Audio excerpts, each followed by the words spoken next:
I mean, it's a new retail WoW zone. It's the Emerald Dream. Meet Chandris in the Omaran Plains. Okay. What the fuck? Okay, I'll go over this way, and we should be able to turn in a quest, and then get ready to do the dungeon. Play the movie. Show me what threatens the world tree.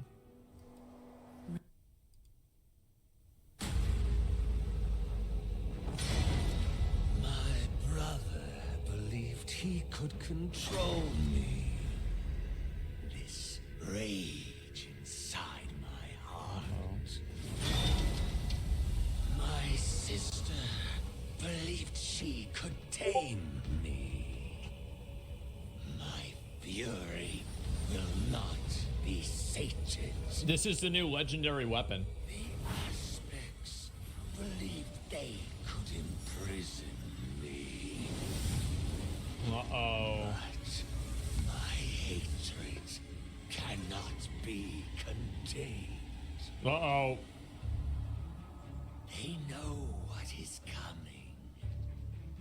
That's the unyielding That's Ysera. flame draws closer. Ever closer. Uh-oh.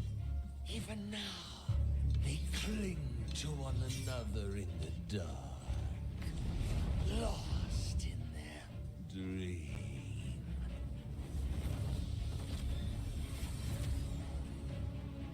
Deceived by those who squandered Uh-oh. our birthright. Uh-oh.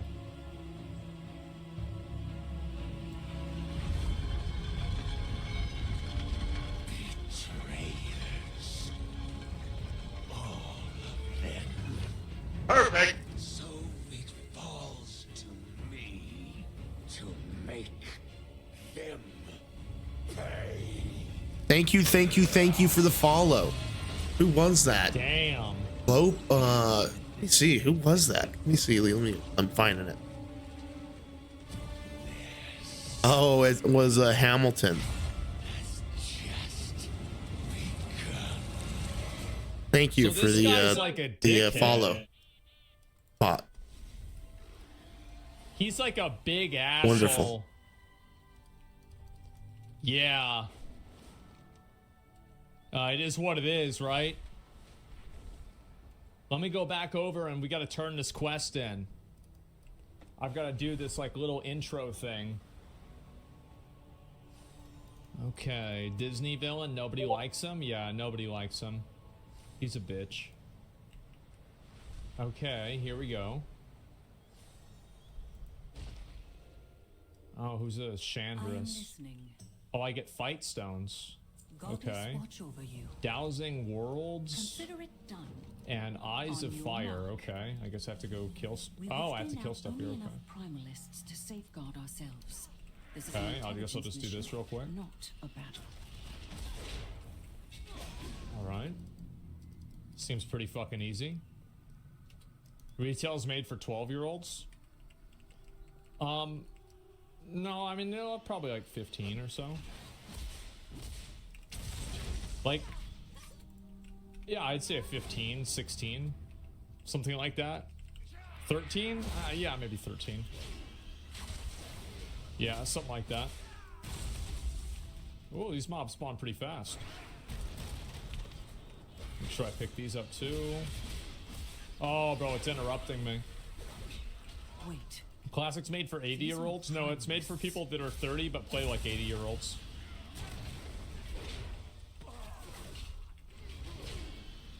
To be fair, so's vanilla. Yeah, we were just 14 at the time. Well, I don't really mind like some of the stuff with retail, like being a little bit more more relaxed. I do think they need to have like they need to have more torture scenes, more beheadings, stuff like that. Fire blocking off the bridge should be It's just like something that just makes the game Do you better, see you that know? flower near the bridge? Let Wait, us what take a the closer fuck is look. this? Warcraft Rumble coins? Wait, what? What the fuck?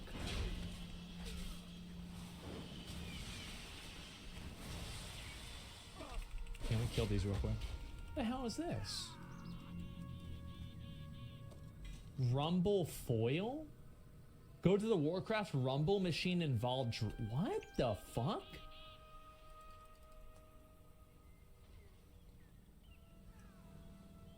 What in the hell? Is this supposed to be hard? I was out of that.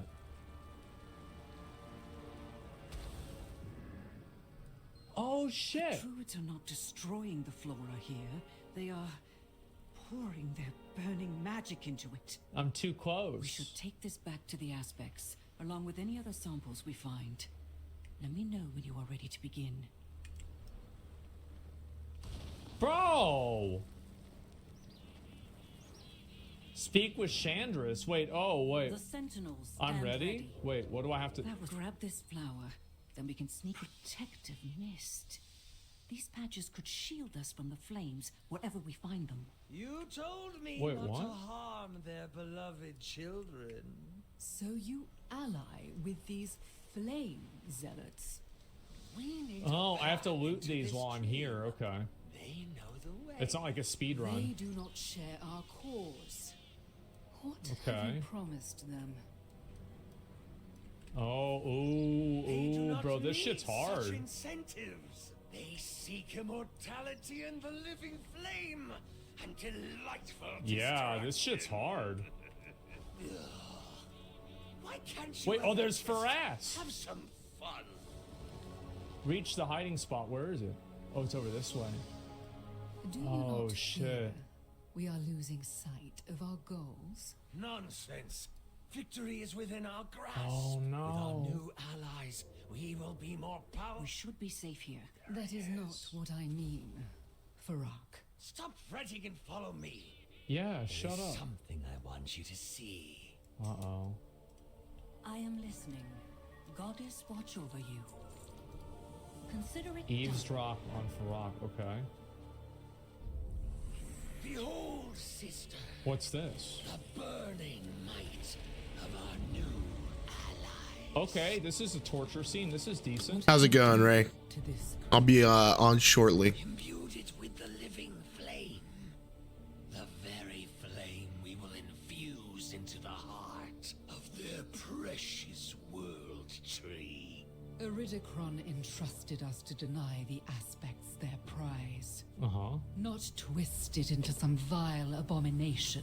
Iridicron isn't here anymore. Damn. Besides, he is the one who set me free. Who begged me to drink deep of the shadow flame. He knew what was necessary to win this war. We took up arms together to free the world from the Titans' meddling. That is the war I fight.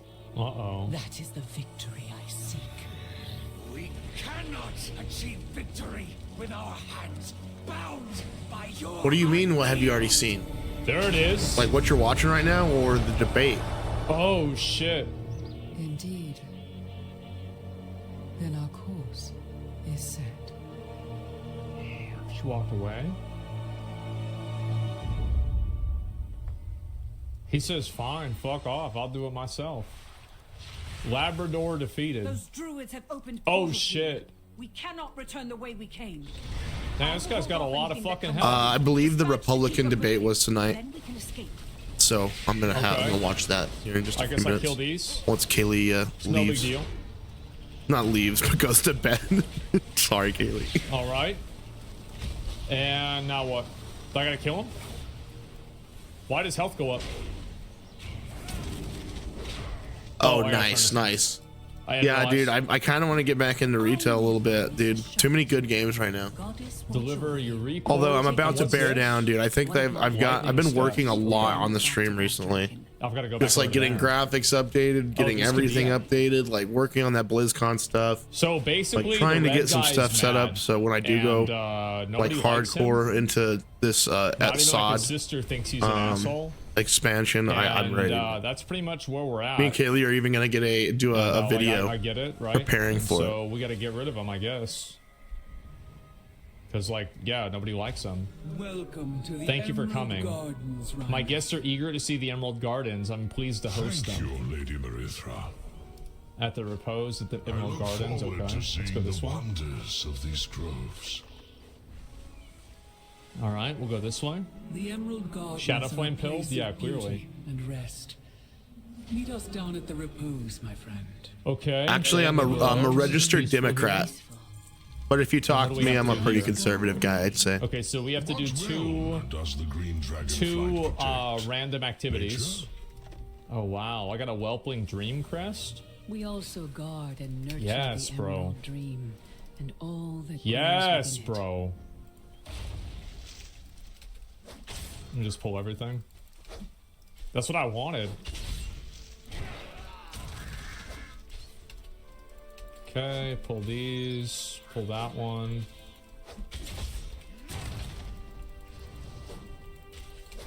Okay, this should be enough. Probably complete everything right here in one attack. He doesn't know? No, I'm this easy, bro. Like, Registered Republican, but I see both sides. Yeah, yeah. I try need to to look get at. classic I try numbers to again. kind of ride the middle. I just of haven't the turned it road. on. Both sides Okay, have good so, ideas. Like, what do I get out of this? Okay, I got all those, and I got a story of a memorable victory. Okay, cool. And I have a scar of reputation to turn in. Okay, that's done. I have to rescue Copernicus here. Okay. That's easy.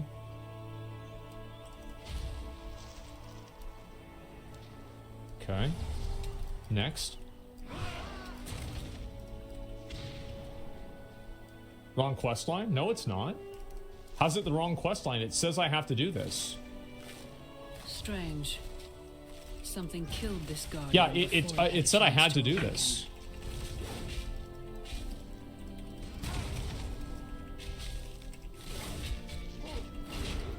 Like, this is 10.17.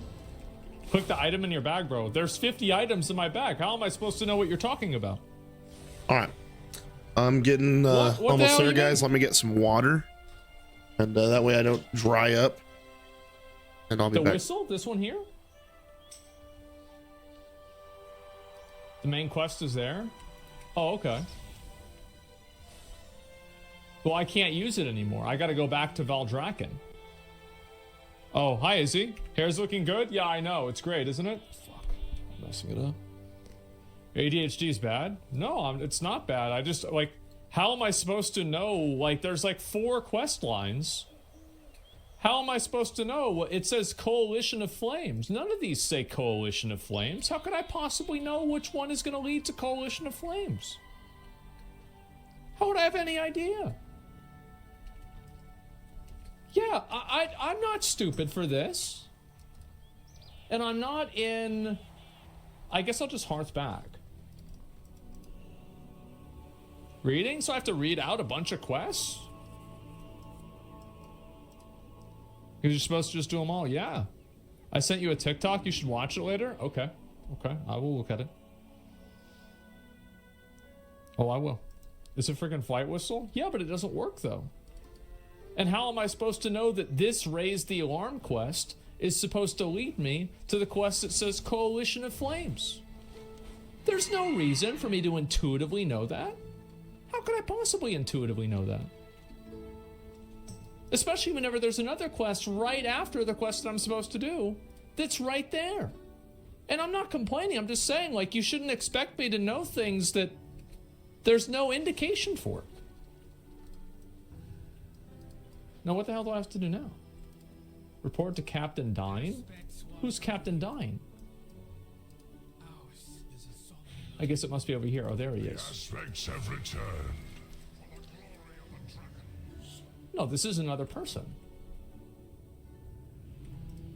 Ours is a solemn Oh, burden. okay.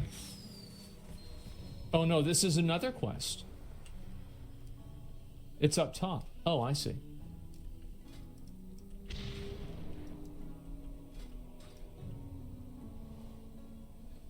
Yeah, I haven't done any of these quests, so it's confusing.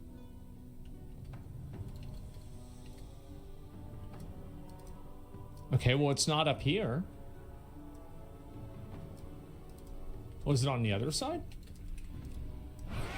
No, it's not on the top. Okay. I can't take that portal. That's a horde portal. Where does this take me? Use the Sentinel's whistle to return to Valdrakken. Report delivered to Captain Dine. And it's not here.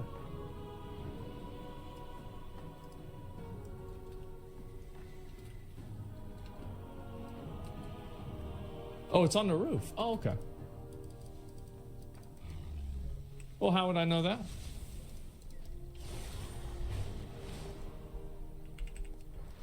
Okay.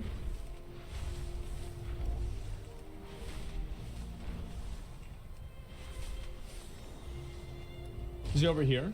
Oh, I see him. Now he's over here. Minimap has an icon? Well, no, it didn't. I didn't see it. The aspects. Farak is planning to attack the Emerald Dream. We need to stop him. Go swiftly. Okay, So now that what? is why Farak has been Follow the focusing guards his to the lower assault on edge. the Onoran plains. Well, where the I fuck will is meet that? Wait. That sudden Well, what's gonna happen? Alrighty, guys. Oh, it'll happen I'm here. soon. feel it by the I'm here. aspects. I'm Yeah, here. I'm don't here. worry. She is here. Oh shit. Let's see. Let's get Sean up on chat. Pay attention to the world. We're taking it at the whistle. Well, I can't- I'm I not mean, gonna there's get like, into it. Guys, you have to understand. There's like 40 things on my screen. I can't support Like, Republican how am I leaders. supposed to intuitively know which of the Well, you gotta 40 remember, things on my Republican screen is the just things a I need to title. look at? There's Just a seven group of other people. seven other indicators. Doesn't mean they on all my agree with minimap. each other. It's How a am I supposed to know this? Nobody's gonna know this. they actually I probably have a guarantee lot you, of if you watched 100 people play this, most people inner fights probably about only stupid have shit that one quest the others to think is do. wrong. I haven't done any of these. Same with the Democrats. I'm The not beautiful stupid part for not knowing of this. It's our badly election hard. system, with It's all hard its to flaws, understand. doesn't matter if you can / can't support the other candidate.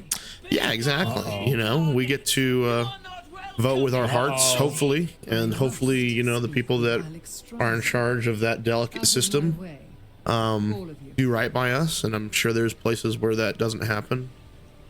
You know, in the end, I believe What's happening? yep, God is in control of all of it, and he's going to put in charge who he needs to make the decisions to progress his plan. So, and whether you believe that or not, I mean, that's just the way the world works.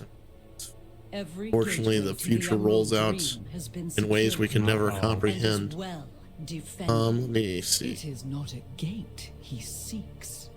With All the right. druids of the flame at his side, Farak will tear his way into that realm and march his forces upon the world tree. His forces. They will fail. This world tree will Oh, man. not be burned.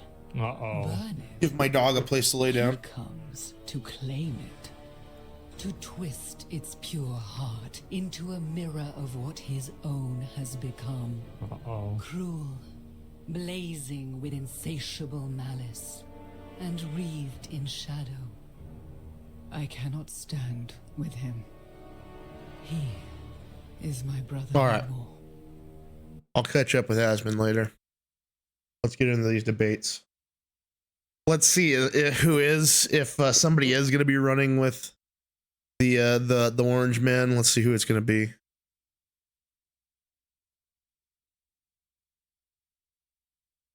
Maybe it's somebody with some reason. I doubt it.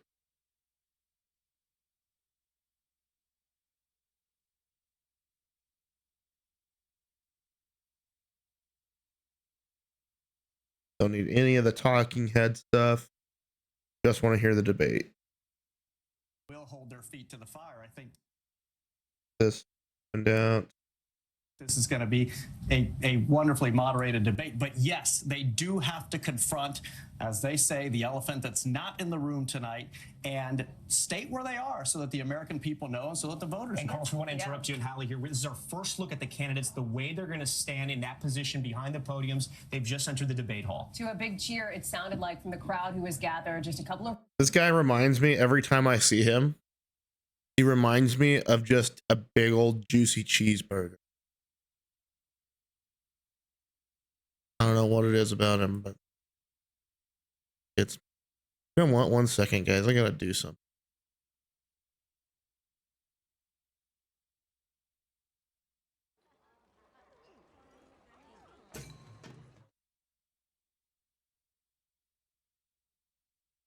Reference.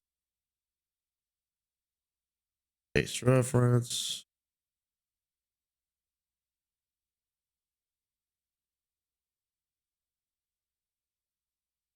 Reference.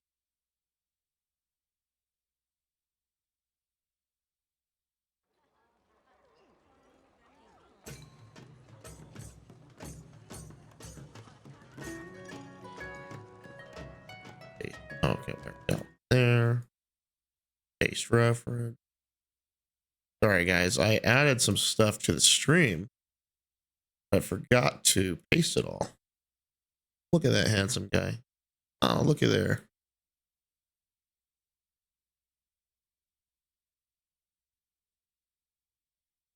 Paste.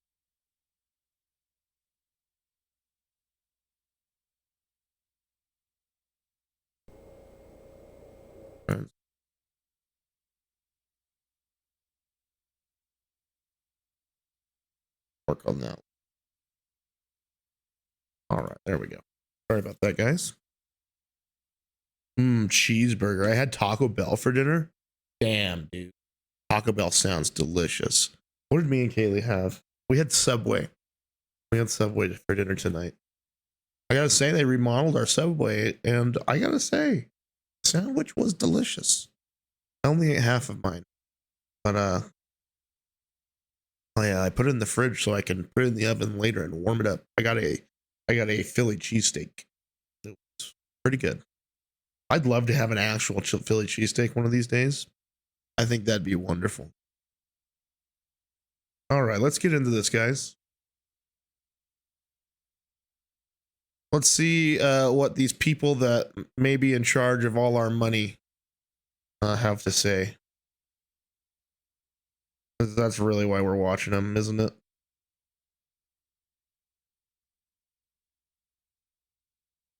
Dude, I'm fat. I love food. I agree, Evan. I love food. And like for me to lose any weight, I have to like really, really like be conscious about what I'm eating. And like doing exercise to a certain point. Helps that our office is very close to Taco Bell and Wendy's and Arby's and McDonald's. Yeah, isn't your office? I think your office is it's kind of near the Chick-fil-A, right, Ray?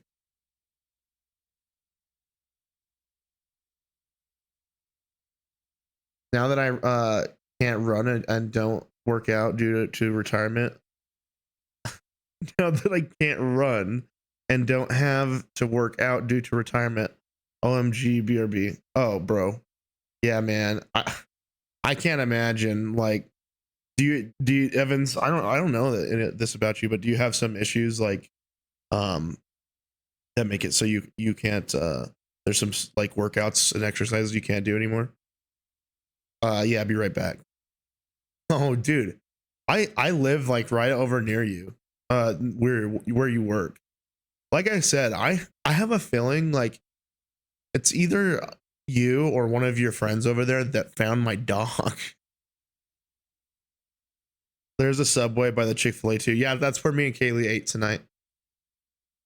Or I went and got us food. I only have 20% of the labyrinth left. The rest is my hip. Damn. Say, do I need to focus the cam, guys, or can you guys see me okay? I haven't done that recently. I think I'm good. No, it's fine. Okay, cool. All right, let's get into this. Let's watch what these Rooms over from C Senor Express is always good spot as well. Oh yeah, man. C Senor Express. Did you ever go to Jim Bob's, Ray? Jim Bob's barbecue?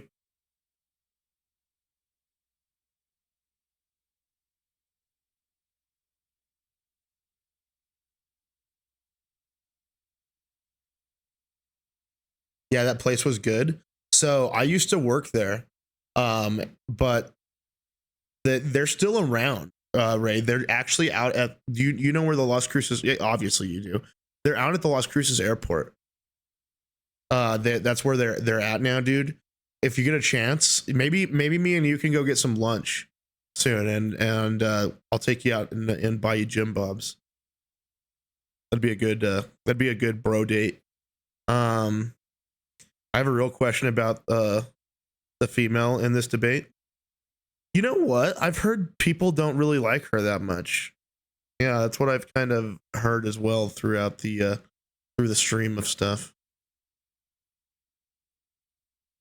I have tried Lalo's Sonora Dogs. Me and my wife go there sometimes. Actually, I tried their I think he did like a pulled pork sandwich a few months ago, and we went over had a pulled pork sandwich over there. It was really good. But I've tried his hot dogs too. Very, very good. How is she eligible to run? Well, you know what? Like, I honestly don't know enough about her to even know why she might be ineligible to run, Evans. Maybe you can educate me. We're sitting right now. And listen, this is one of those moments here.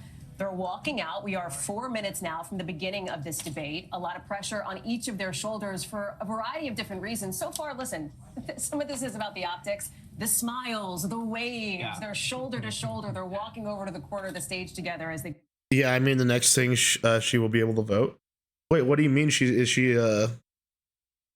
Why would she be able to vote?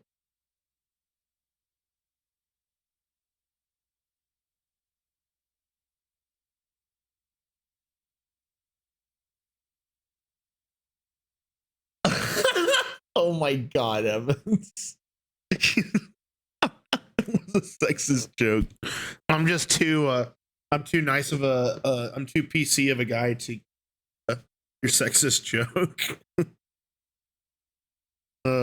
Next thing you know, she'll be dude, my wife and me and Kaylee were talking about that today.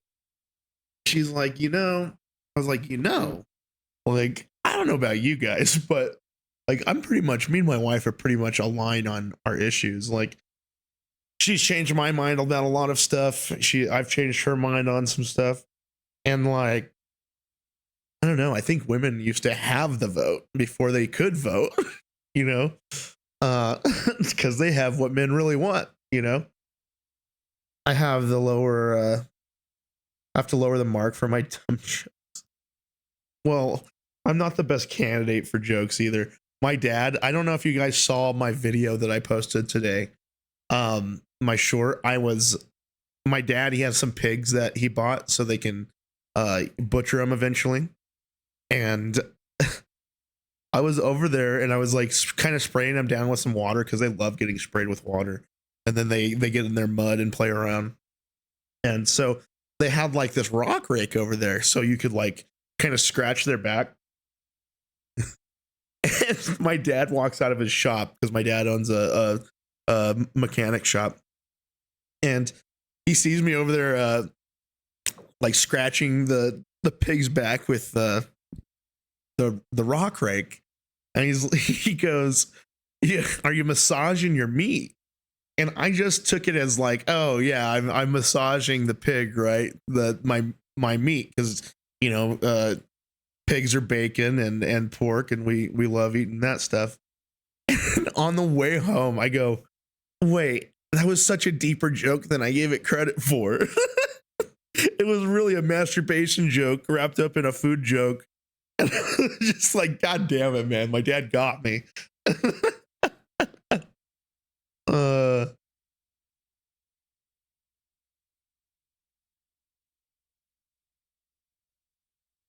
go back to take their podium. And Noel, I think we've spoken about this before. In the first debate, everyone dressed like Donald Trump. Do you remember that? Everyone had the navy blue suit, the red tie. Here we have a little. Now, there's nobody contesting Joe Biden on the left, I guess, huh? You need money to run campaigns.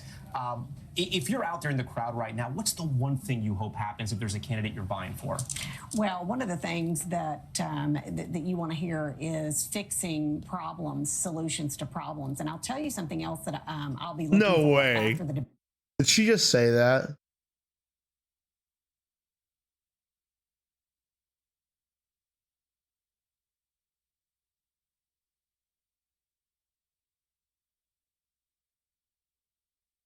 Did you just hear what she said?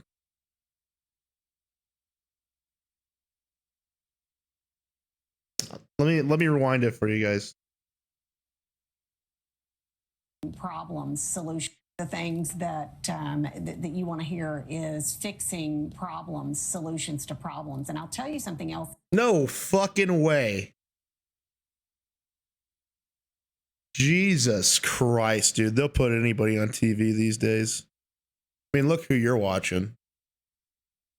That I'll be looking for after the debate is the momentum donor, and that's the small donor, because the momentum donor got this is a bit that I've been movement, trying that to is get. a voter. Because if for someone, Obama captured that, for someone to give $20, I they're mean, gonna you're vote, because on, they don't you really got probably it, have damn that it. $20 compared to the bundlers that are giving $100,000 to super PACs. So I'm looking for that momentum. And they'll do it again. Yep. Well, the other piece of this too. Okay, we got listen, 2 and I've heard minutes of Noel's this shit. interesting. I've Let's heard get from into the donors, too, who debate. say it's going to be. It actually now being Oh, this is so gross. I hate all this shit. Miami. This weekend. Moderate 20 seconds news.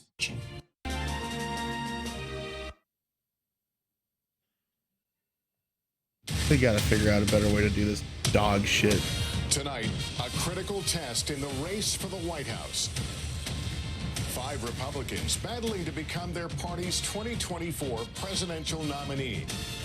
The candidates ready to make their case on why they're prepared to be commander-in-chief amid 2 wars on the world stage, how they plan to tackle stubborn inflation, and how they can unite a deeply divided electorate. Who is best to take on? You think we need to get rid of the party system? Yeah, but I think to a certain point, the party system is like not human based. Like, there's always going to be 2 sides of every situation, right? And I agree. Like, it sucks that there's like tribes, but people are also tribal. No, not true. But I mean, history would have to disagree, right? I mean, there's always been like a left and a right, and you can almost distinguish that in every country, like that you go to. Everybody has like more of a they're either more liberal leaning or they're more conservative leaning. Correct? I don't know. Maybe I'm just ignorant. President Biden, and can any of them first beat former President Trump, who's far ahead in the polls? The candidates are here. Florida Governor Ron DeSantis, former UN 2 sides of everything is natural. Yeah. Entrepreneur Vivek Ramaswamy, former New Jersey Governor Chris Christie, and The fact that there's like within these sides, there's certain like things that can't be like just like talked about like on a even playing field for some reason. Like, that's the problem. That's the like the fact that they have such a hard time finding common ground. Like it's like the right hand and the left hand not listening to what anything the brain is saying. You know what I mean? However, it is not the best when you are looking for say a president / congressman. Yeah.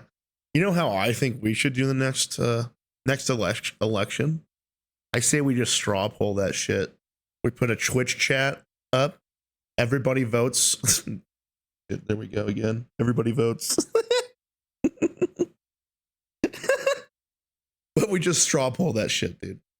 Just one big straw poll. We see who wins. Carolina Senator Tim Scott. From NBC News, the Republican.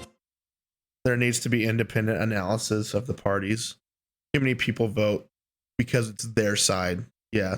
Well, and honestly, you know what I think the major problem is? It's not even that people, like, it is a problem that they vote because it's their side, but there's I'm guilty of this too. It's like when it finally comes down to voting day and I have some opinions I've shared on Twitch and I feel a certain way and then I don't go down to the voting booth and do anything. Like, it's pretty stupid of me. But I think I'm not the only one doing that. I think that's a majority. Presidential debate. And you know why? It's because it's not on my phone. Somebody figured out how to make me feel comfortable with voting for president on my phone. I'd figure out how to do it. I'm also a fan of blind voting in Congress. Yeah, that's a good idea. Yeah, I'm always blind voting. That's the way it should be. And also terms. We need terms and all that bullshit. I mean, I'm even good with like 16-year term. Like, so people can get some shit done. But let's after a certain a point, you gotta let people at least reevaluate your position. Opening voting promotes partisanship. Oh yeah, that's true. That's true. All right, let's get into this. Live from the Adrian Arst Center in Miami, Florida.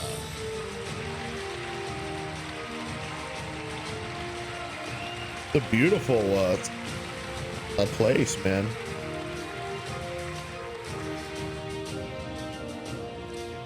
And good evening, everyone. Welcome to the Republican presidential debate. I'm Lester Holt, anchor of NBC Nightly News. Good evening. I'm Kristen Welker, moderator of NBC's Meet the Press. Hello, I'm Hugh Hewitt, host of Salem Radio's The... You know, you can say what you want about like all the talking heads and stuff, but I've always liked Lester.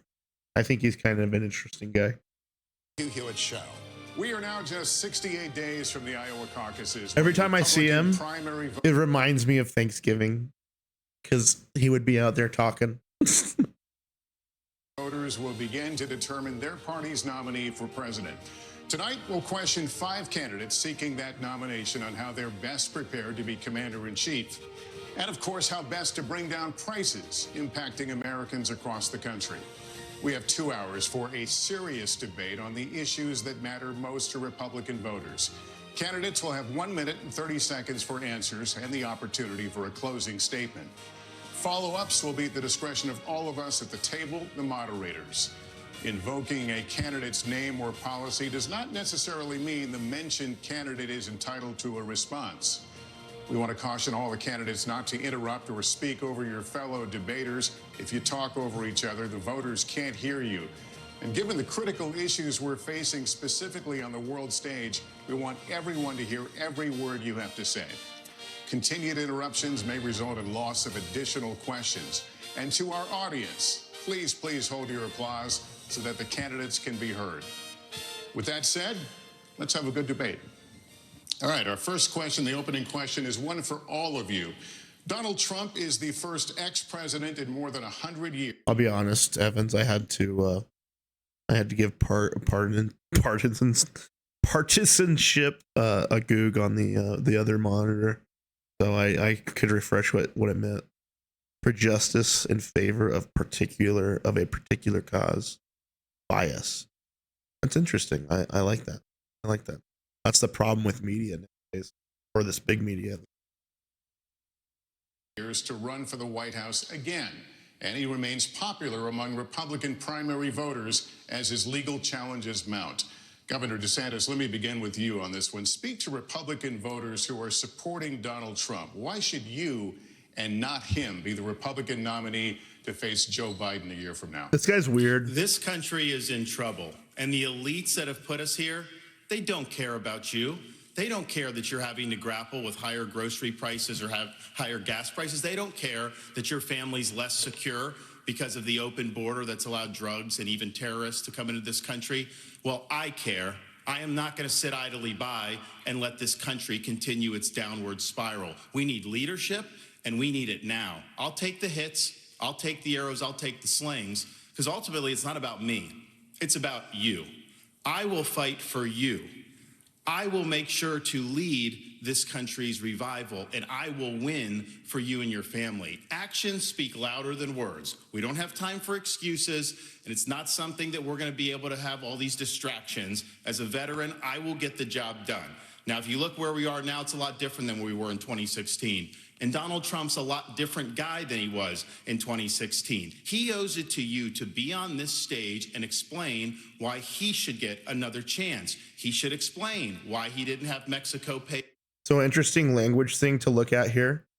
Yeah, I was about to say the way he talks is very stereo like typical.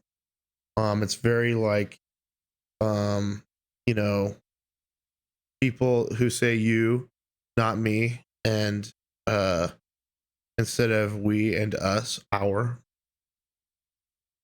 Say you, not me. Me, you, instead of. Yeah, it comes off as like disingenuous, right?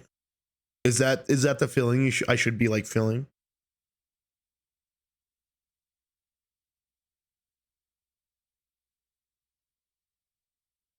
Okay.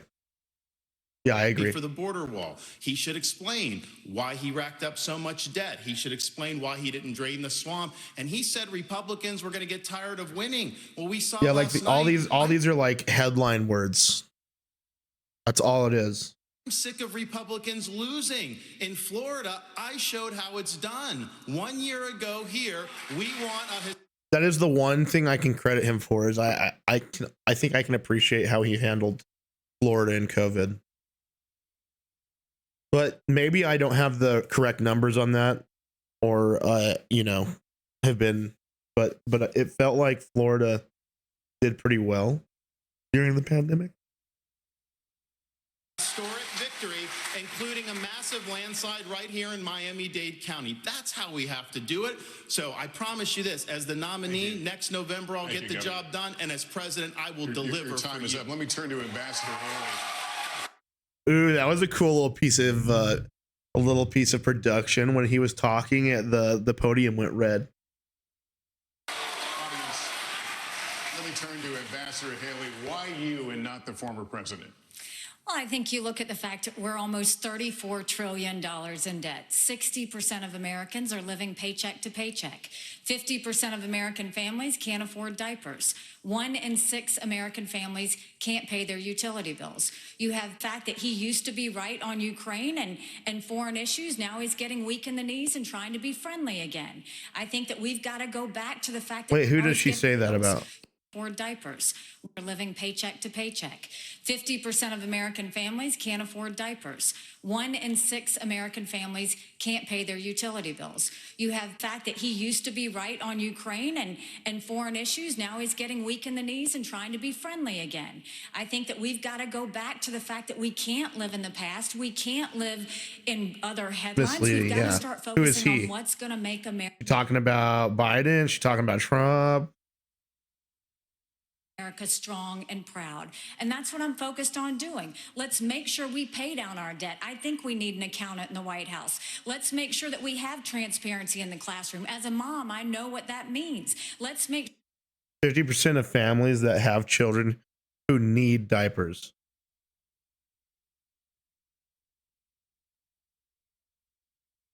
Holy shit, that she said that?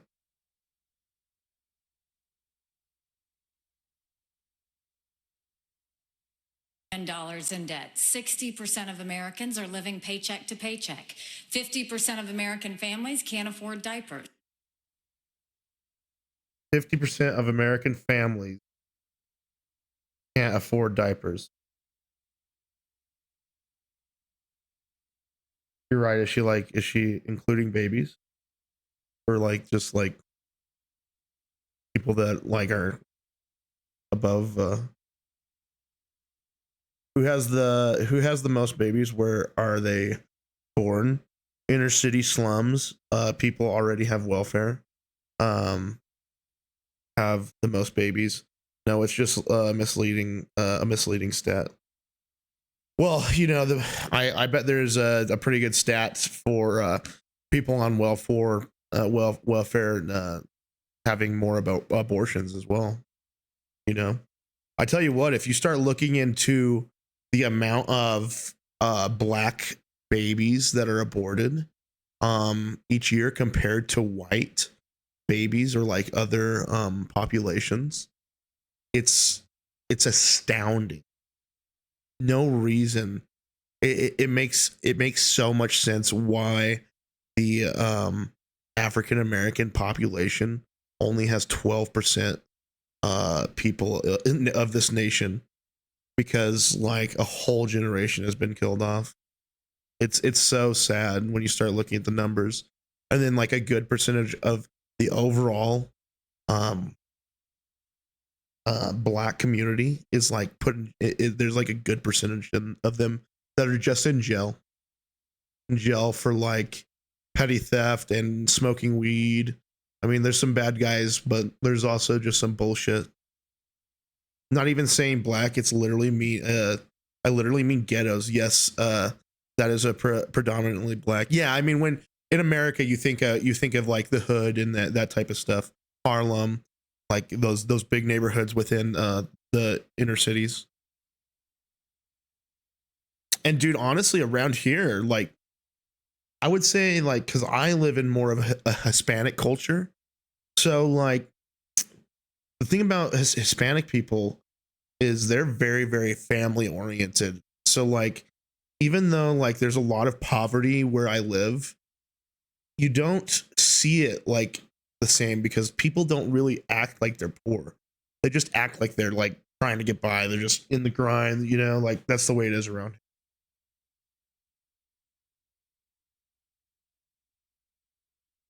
The land of manana, we call it. 1 in 6 American families can't pay their utility bills. You have the fact that he used to be right on Ukraine and foreign issues. Now he's getting weak in the knees and trying to be friendly again. I think that we've got to go back to the fact that we can't live in the past. We can't live in other headlines. We've got to start focusing on what's going to make America strong and proud. And that's what I'm focused on doing. Let's make sure we pay down our debt. I think we need an accountant in the White House. Let's make sure that we have transparency in the classroom. I agree with that. I agree with getting our debts paid off in this country. People should owe us. We're fucking America. We've rebuilt countries. Okay? Like we send out major amounts of money and assets to other places while our people are dying. And it is sad. I know what that means. Let's make sure we secure our borders so that our families are safe. Let's get crime down, because our families want to know that they can be safe no matter where they go. And as the wife of a combat veteran, I will tell you, a military needs to know we have our back, and we need to make sure that America is strong. Ambassador, thank you very much. I agree on the military stuff. That I have a strong military. Let me just caution the audience, let's not go down this road. We've asked you to please, keep restrain yourselves, and it would be helpful so we can hear the candidates, because these are important issues and the voters want and need to hear them. Mr. Ramaswamy, let me turn to you. Please make your case. Why should you be the nominee and not the former president? I think there's something deeper going on in the Republican Party here, and I am upset about what happened last night. We've become a party of losers at the end of the day. It was a cancer in the Republican establishment. Let's speak the truth. I mean, since Ronna McDaniel took over... Wait, what happened last night, boys? You got to give us some context, buddy. As chairwoman of the RNC in 2017, we have lost 2018, 2020, 2022, no red wave that never came. We got trounced last night in 2023. And I think that we have to have accountability. That's in what our happened. Party. For that matter, Ron, if you want to come on stage. Did the Republican Party get fucked in yesterday's stuff? I don't even know. I haven't not even looked. Tonight, you want to look the GOP voter Holy shit, man. in the eye and tell them you resign. I will turn I forgot yesterday was even election day. Over my yield my time to you. And frankly, look, the people there cheering for. I agree. I think he has a few good viewpoints as well. But he's a talk. I agree. I think he's a talker as well. Although he's a talker, but he's a talker with some pretty crazy credentials. Like the guy is pretty impressive. He's a young career politician. Yeah, for sure. Losing in the Republican Party. Think about who's moderating this debate. This should be Tucker Carlson, Joe Rogan, and Elon Musk. We'd have 10 times the viewership, asking questions that GOP primary voters actually care about and bringing more people into our party. Do you think the Democrats, and we've got Kristen Welker here, do you think the Democrats would actually hire Greg Gutfeld to host a Democratic debate? They wouldn't do it. And so the fact of the matter is, I mean, Kristen, I'm going to use this time because this is actually about you in the media and the corrupt media establishment. Ask you, the Trump-Russia collusion hoax that you pushed on this network for years, was that real or was that Hillary Clinton made up disinformation? Answer the question. Go. Mr. Ross. Sorry. This is how we get our country back. We need accountability because this media rigged the 2016 election. They rigged the 2020 election with the Hunter Biden laptop story. Mr. Ramaswamy, and they're going to rig this election. Your time is up. Accountability. Let me turn to Governor Christie. Why you? I fucking like that guy, dude. He's a feisty son of a bitch. Let's not do this. Let's let the candidate speak. Governor Christie, why you and not former President Trump? Well, Lester, look. I'm a hamburger and I like cheese on my hamburgers. I like fries with ketchup. I eat them more than twice a week. No, he doesn't. He doesn't have a fucking chance. Jesus Christ, dude. Why even like waste the night coming up? just stay home. You said it at the beginning of the debate. We are dealing with extraordinarily important issues facing this country right now. We have our greatest ally in the Middle East under fire from a terrorist group that has committed to wiping them and every Jewish person in this world off the map. We have Ukraine with Vladimir Putin, a communist. I might suggest that maybe the other thing is kind of happening right now. KGB dictator who wants to put the old band back together. He's starting in Ukraine and he's going to move to the Baltics. He would get hired to manage the.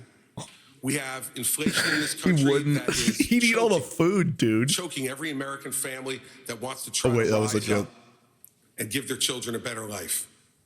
And tonight, we need to decide which president is going to be the one to tackle the big issues, who's going to make this country look once again, not just inward, but look outward at the world and say America is the country, the indispensable nation that makes this a safer world. And in a safer world, American innovation, American hard work has always been the thing that has driven our country to greater things. I'm going to be the president who will do those big things. We're not going to be small, and I'll say this about Donald Trump. He does prove who's that. going to be spending the next year and a half of their life focusing on keeping themselves out of jail and courtrooms cannot lead this party or this country, Right, and it needs to be said plainly. Governor, thank you. Let me turn to Senator Scott. Senator Scott, you've said former President Trump can't win. Thank you. Listen, I don't want to make fun of a bigger guy, okay? I'm a bigger guy myself. Let me turn to Senator Scott. Jesus Christ, look at this silhouette, dude. Look at this silhouette. That's what's making me go on walks right now, boys, every time I get up. That silhouette right there. Senator Scott, you've said former President Trump can't win. Make your case to Republican voters. Well, certainly. What I would say without any question is that the truth of my life destroys the lies of the radical left. We need a president and a candidate who will actually help our base solidify and attract independent voters. Honestly, after that guy just raked the fucking media over for their bullshit.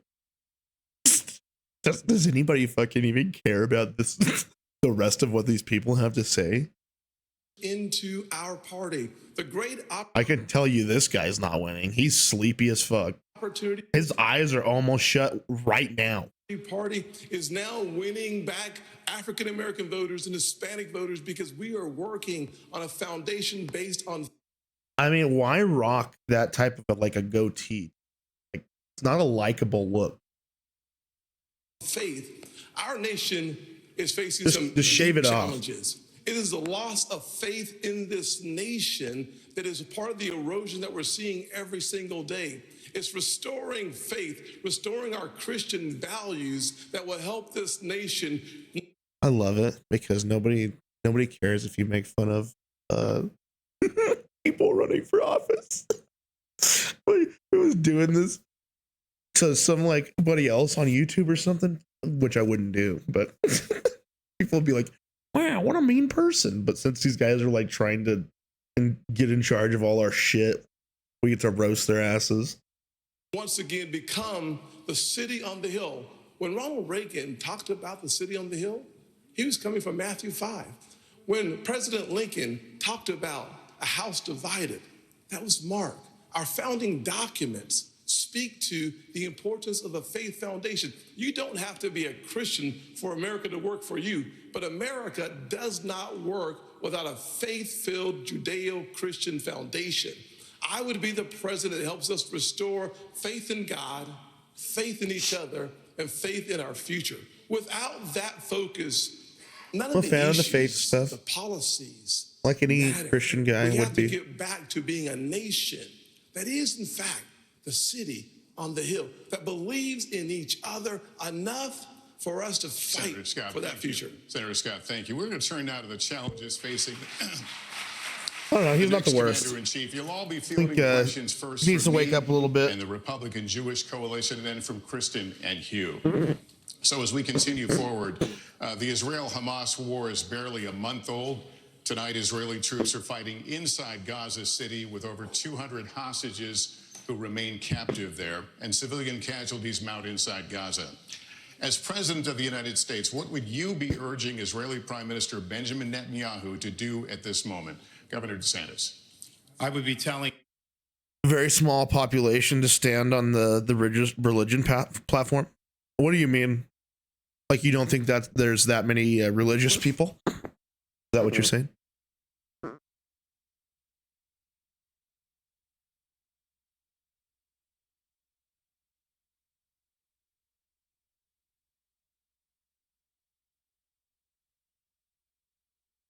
Bibi finish the job once and for all with these butchers, Hamas. They're terrorists. They're massacring innocent people. Religion is becoming less popular every year. I don't know. I'd have to look at some stats for that. But I don't know, man. I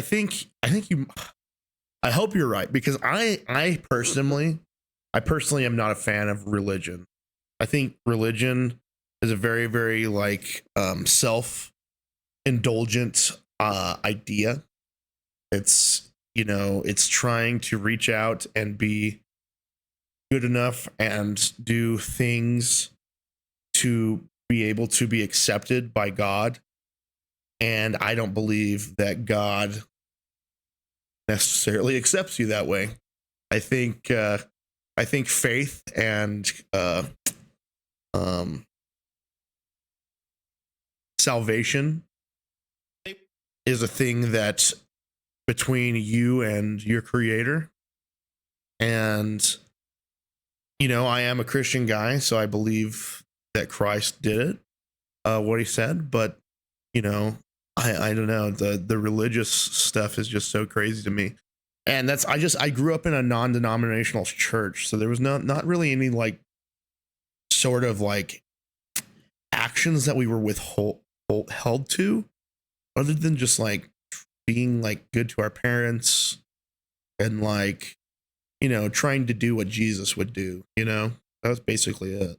The amount of people under 25 that are not religious is crazy. Yeah, but isn't that always the case, Evans? Like, young people are liberal. Like if you're not liberal when you're young, like I don't think you have a heart. I think if you're not more conservative when you're older, you might not have a brain, I think is the old saying. It's about how we feel about it's about how we feel about it. I could look again. I've read a few things that indicate it's declining, and it's not about how we feel about it. No, I know it's not about how you feel about it. I'd love to see some numbers on it, really. I don't know, but just people like I talk to, like in our generation, I think it's been very like something that people necessarily didn't talk about because it was so frowned upon to like share your faith or your religious ideas. And so like people just for like the reason of not being canceled or like looked down upon from other people, were really silent on it for a long time. Would wipe every Jew off the globe if they could. He cannot live with that threat right by his country. That Hamas should release every hostage and they should unconditionally surrender. I'm sick of hearing the media, I'm sick of hearing other people blame Israel just for defending itself. We will stand with Israel in word and in deed, in public and in private. And I can tell you, as governor, I actually did something about it. Biden's neglect has been atrocious. We had Floridians that were over there after the attack. He left them stranded. They couldn't get flights out. So I scrambled resources in Florida. I sent planes over to Israel, and I brought back over 700 people to safety. There could have been more hostages had we not acted. And I'll tell you this, I met the first plane load when they came to Florida, and one of the mothers pointed to a 6-year-old daughter, and she said, my daughter had been saying the last 2 nights, Mommy, I don't want to hear any more bombs, no more rockets. I just want to get back to Florida. So there's a difference between words and deeds. We acted and we saved lives. Thank you. Ambassador Haley, what would you do? I agree with that. What would you be urging it's a good thing. Prime Minister Benjamin Netanyahu to do? Would you consider a humanitarian pause, for example? The first thing I said to him when it happened was I said, finish them. Finish them. And the reason is I worked on this every day when I was at the United Nations. What does that mean, though? What does finish them mean? Does it mean destroy Hamas, the military arm of the military arm that has obviously like grown like detached from the actual Palestinian people? Like is the idea to go in and completely wipe out like Palestinians in general, or is it just to wipe out Hamas? Because I would hope it's just to wipe out Hamas. The problem is that she does not understand what that entails. Yeah, exactly. Like I think I heard a round number of like 7,000 dead already by the raids. We have to remember that they have to, 1, eliminate Hamas, 2, support Israel with whatever they need whenever they need it, and 3, make sure we bring our hostages home. We need to be very clear-eyed to know there would be no Hamas without Iran. There would be no Hezbollah without Iran. There would not be the Houthis without Iran. And there wouldn't be the Iranian militias in Syria and Iraq that are trying to hit our military men and women if it hadn't been for Iran. And who is funding Iran right now? China is buying oil from Iran. Russia is getting drones and missiles from Iran. And there is an unholy alliance. We need... Well, we left access to a lot of military equipment over there, didn't we? Maybe. Not maybe in Iran, but close to. To be clear-eyed, the last thing we need to do is to tell Israel what to do. The only thing we should be doing is supporting them and eliminating Hamas. It is not that Israel needs America. America needs Israel. They are the tip of the spear when it comes to this Islamic terrorism, and we need to make sure that we have their backs in that process. All right. Thank you. Mr. Ramaswamy, Mr. Ramaswamy, any daylight between you and the You know the crazy thing is? Like, I'm pretty sure like a good amount of the Jewish people, like majority, aren't even like Christian people. Like they don't believe in Jesus. But the idea that America backs Israel is completely Christian based. Interesting. It really is. And I've been listening to we've been listening to the Bible on stream recently, and like getting some history about like all of that stuff, or where it came from, like the generations of people and stuff. It's been interesting. Just heard on this issue on what you would tell the Prime Minister?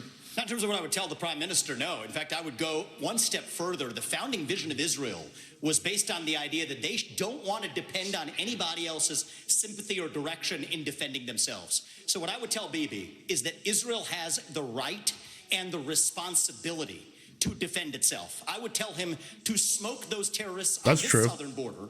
And then I'll tell him, as President of the United States, I'll be smoking the terrorists on our southern border. That's his responsibility. Good. This is our responsibility. That's how we move forward. But Dude, I really like this guy. I'm really liking this guy. From the neocon establishment of the past. Corrupt politicians in both parties spent trillions, killed millions, made billions for themselves in places like Iraq and Afghanistan, fighting wars that sent thousands of our sons and daughters, people my age, to die in wars that did not advance anyone's interests, adding $7 trillion to our national debt. And Joe Biden sold off our foreign policy. Joe Biden's son, Hunter Biden, got a $5 million bribe from Ukraine. That's why we're sending $200 billion back to that same country. The fact of the matter is the Republican Party is not that much better. You have the likes of Nikki Haley, who stepped down from her time at the UN. Bankrupt or in debt was her family. Then she becomes a military contractor. She joins the board of Boeing and otherwise, and is now a he's talking about her. Let's go back. I want to hear a little bit more about what he thinks about her. The Republican Party is not that much better. You have the likes of Nikki Haley, who stepped down from her time at the UN. Bankrupt or in debt was her family. Then she becomes a military contractor. She joins the board of Boeing and otherwise, and is now a multi-million. She served at the UN and then became a military contractor? Wouldn't that be like a problem?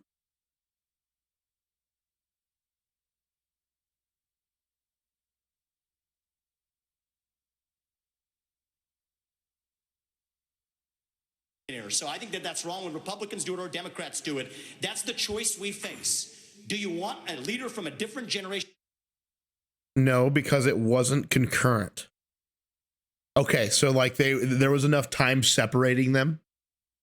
Okay, so that's just a shot at her. Okay. I got you. You got to take some shots.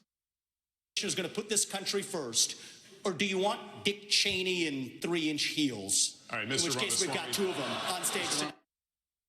No, it's still bad. Okay. I figured it was still bad. Like it can't not be bad. It's like it's a I forget what it is, a conflict of interest, right? That's what it would be. Swami, thank you. Senator Scott. Yes. Senator, same question to you about you're the president, you're on the.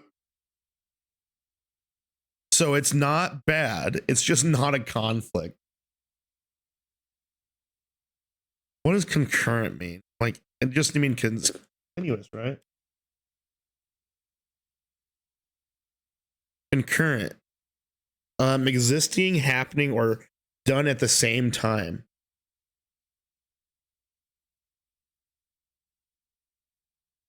Isn't that even worse? So she was serving at the UN and also a defense, a military contractor. I could definitely see where that'd be a problem. Well, yeah, we'll just pay this much for it. You know, I get to decide what it costs and what I buy it for. It's complicated. It's a lot. It happens a lot. Yeah, that's crazy. Phone in the Oval Office with the Prime Minister, you tell him what?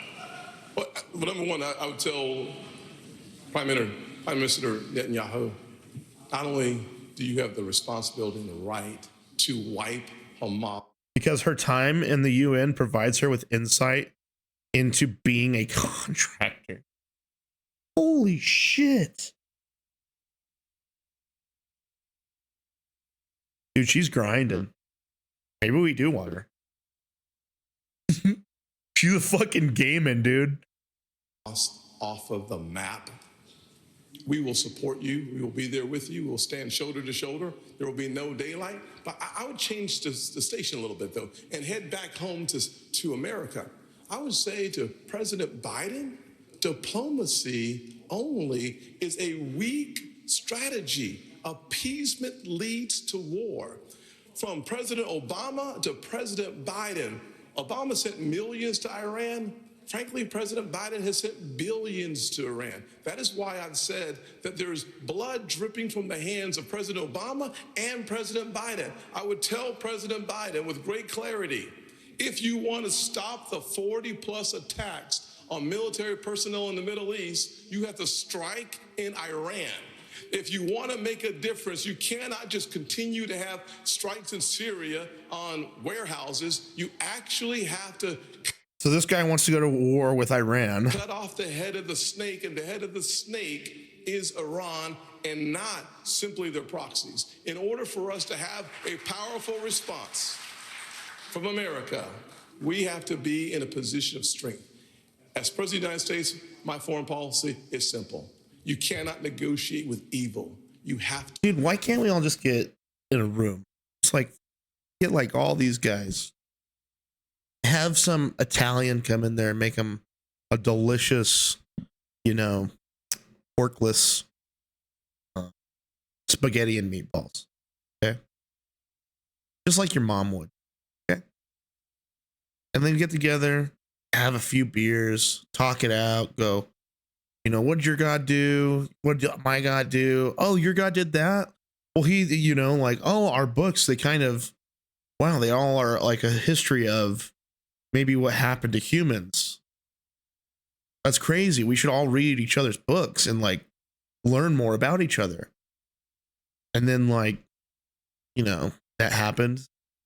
And then instead of everybody I'm going to put it in MMO terms, instead of a warlock, thinking that he knows what the warrior should be doing, and the warrior thinking that he knows what the druid should be doing, and the druid trying to tell the rogue that he knows what he should be doing because he has stealth as well.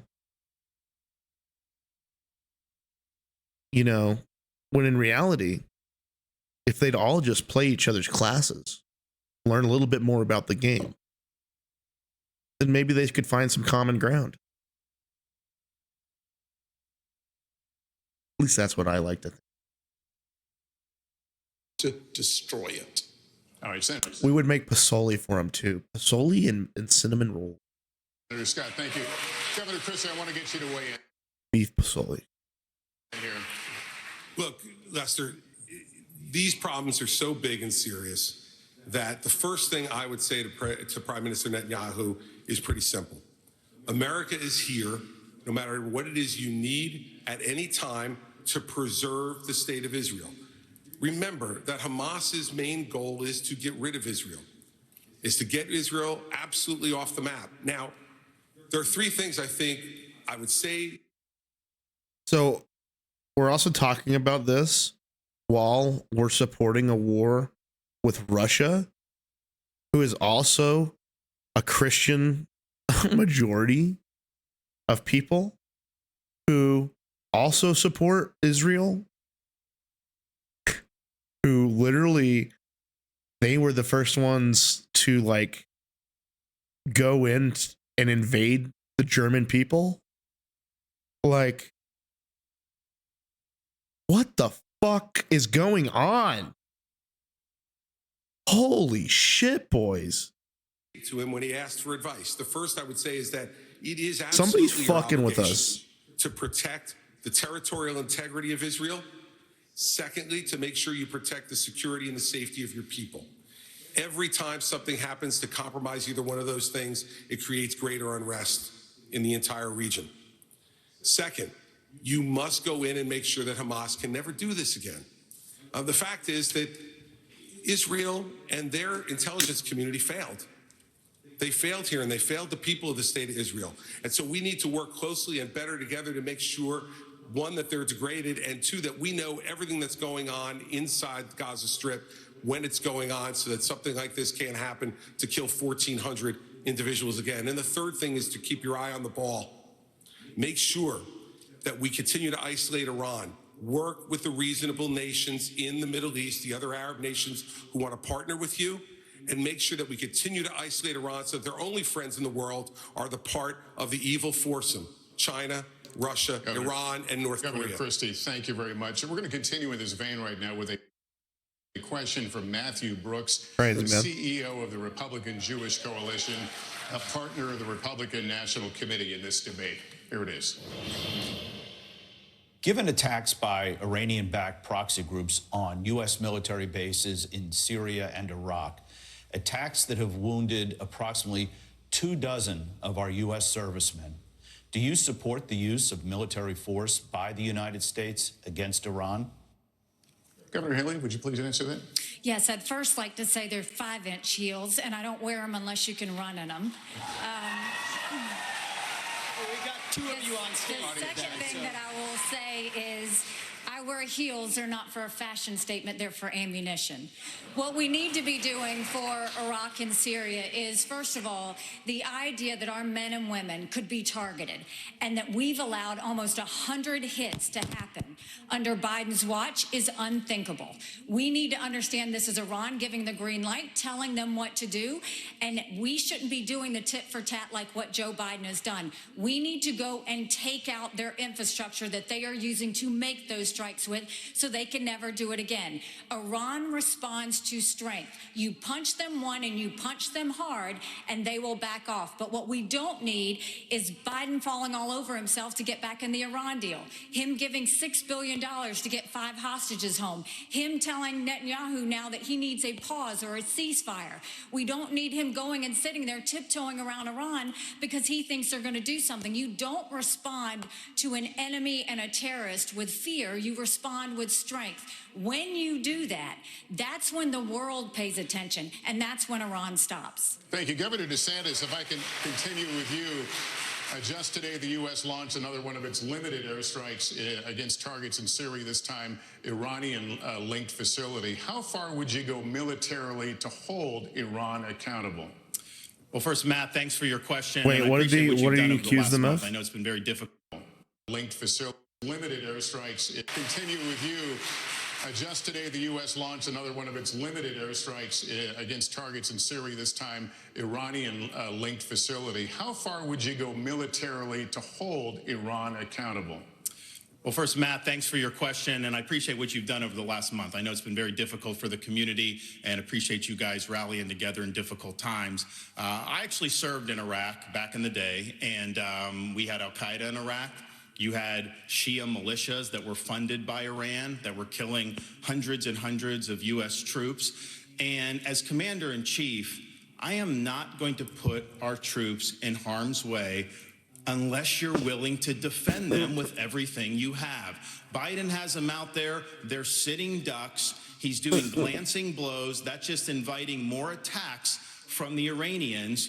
I would say you harm a hair on the head of an American service member, and you are going to have hell to pay. We are not just going to sit there and let our service members be sitting ducks, and that's true whether it's Iran or whether it's any country on the world. We have to be strong, and we have to defend the people who defend us. All right, thank you, Governor. Now our second and final question from Matthew Brooks of the Republican Jewish Coalition. Please watch.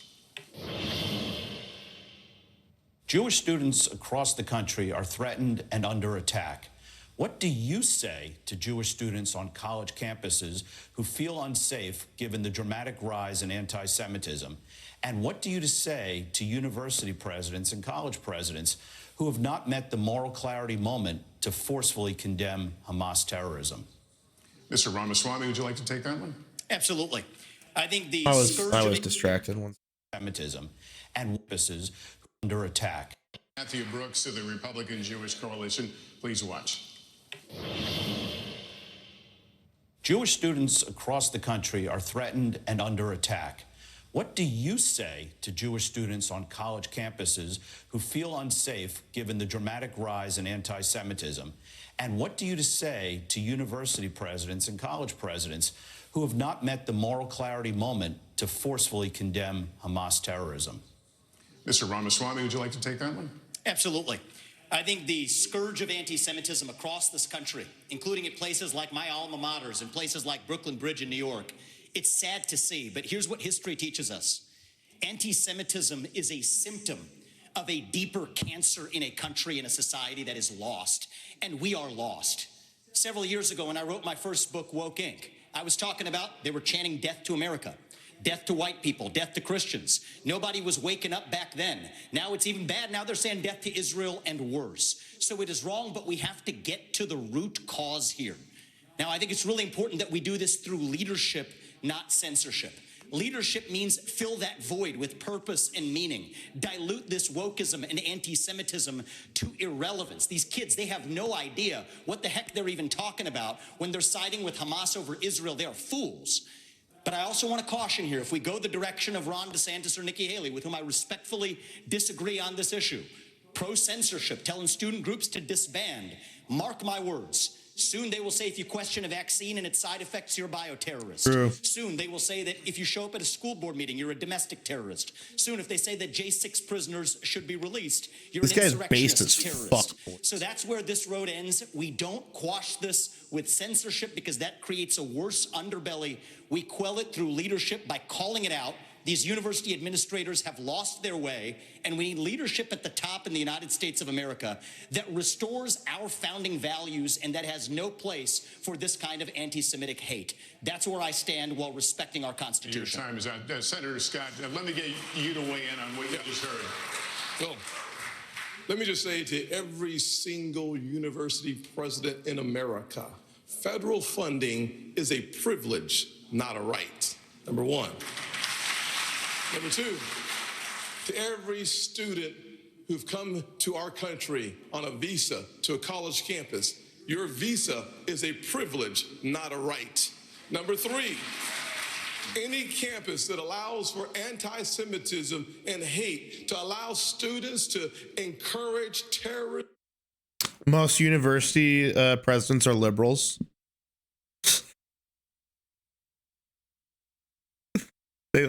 They like to act like they are, why they literally just pick the pockets of all the kids that walk through their doors. You know what I mean? Oh yeah, we're real liberal. We love open-mindedness. Please come to our school. Give us all your fucking money and your future and your kids' future. Nope, you have to understand they start out as teachers. Yeah, that doesn't mean that there's a lot of bad teachers out there.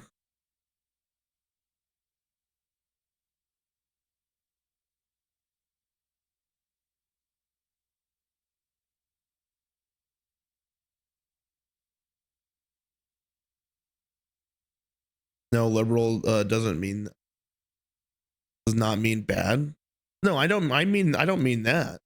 But how can you call yourself like a liberal person who thinks that we should have like commonwealth and then like be paid millions and millions of dollars, a lot of these presidents, off the backs of people going into your college and like wanting to better themselves, and then but also at the same time going into like surmountable debt or insurmountable debt to do so, you know, like that's crazy to me.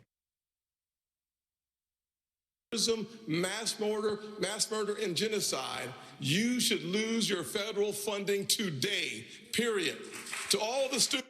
college presidents don't make millions? I think you're wrong about that. Let's look that up real quick.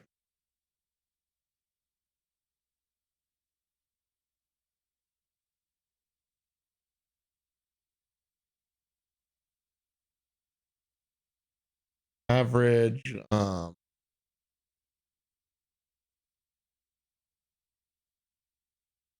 average salary of a triple A college. That'd be it.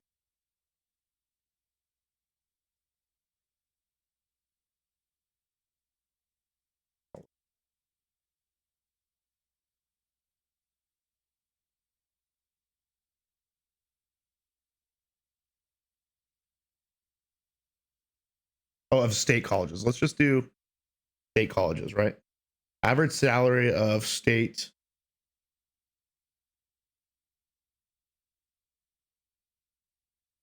college.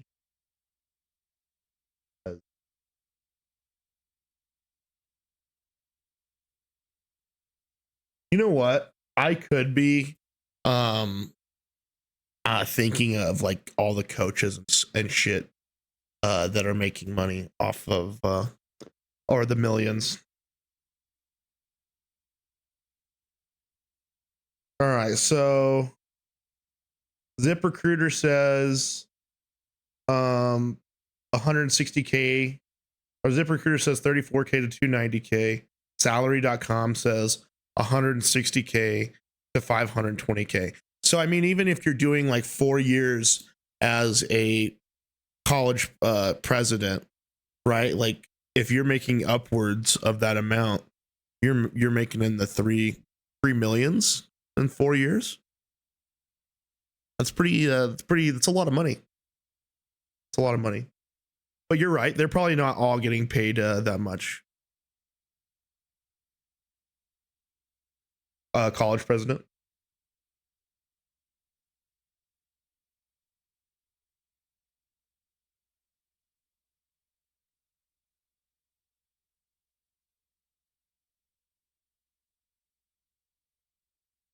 Yeah, it's the same.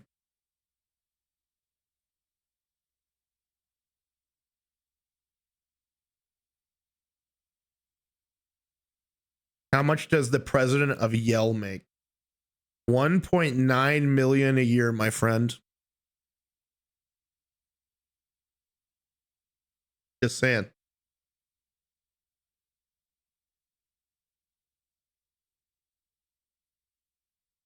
It's a private school. Yeah, it's still a college though, right? Still, you can still get a student loan to take it out. That's federally insured, right? Right. Also, how many colleges are there like that? Yeah, but still, I mean, that's 2 million. I mean, that's $1 million over what I was thinking. It's less than 25. Still, I mean, where are the colleges that everybody wants to go to? You know, not saying they get to go, but I don't know, man. I'm glad I didn't go into debt to do it. Even though me and my wife did, we did go into debt to get her the rest of hers paid off or paid for. People who want to go to state colleges because they can't afford those. Yeah, for sure, for sure.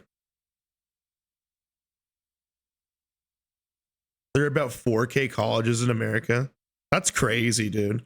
Well, the crazy thing is like that there's that many colleges and the average is still pretty high up there. Like 500K a year.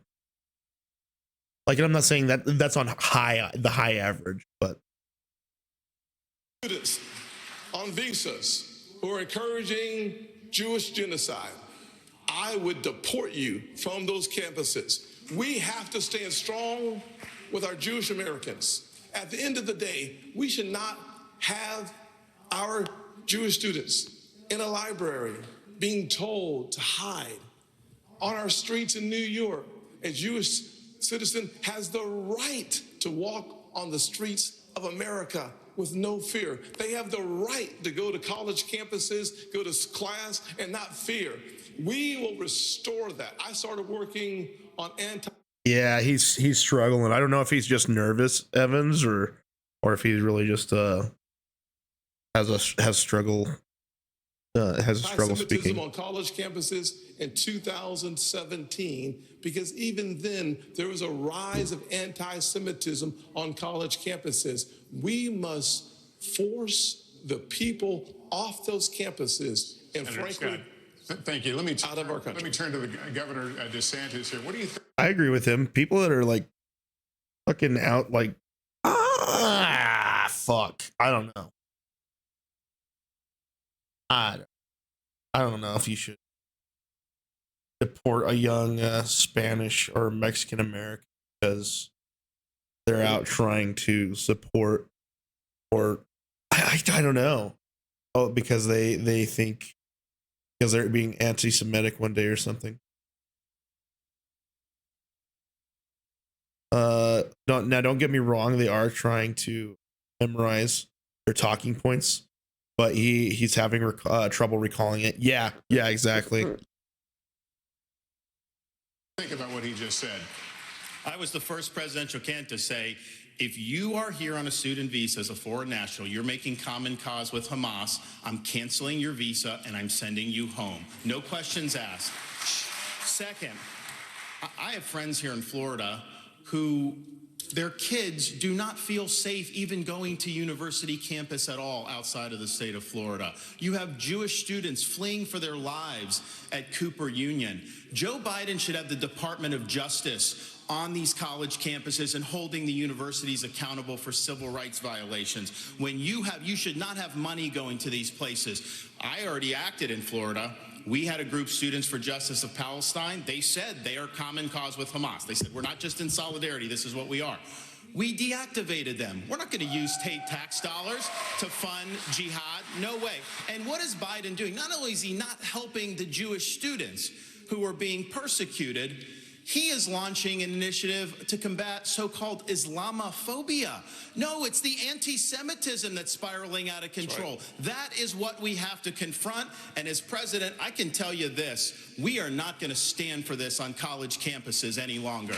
All right, Governor, thank you. Let me turn to Governor Christie, and considering what he just said, you led a state with a sizable Muslim population. Last month, as you know, a 6-year-old Palestinian-American boy was killed in Illinois by his landlord. His mother was also stabbed more than a dozen times. And what has been charged? Evans, did you see that guy, that Palestinian kid, approach the military checkpoint, throw a rock at it, and they just like popped his ass?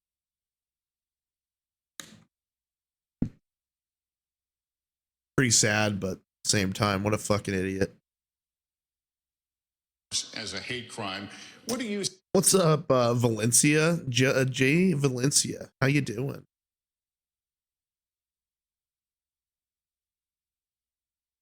We call that FAFO? What does that mean?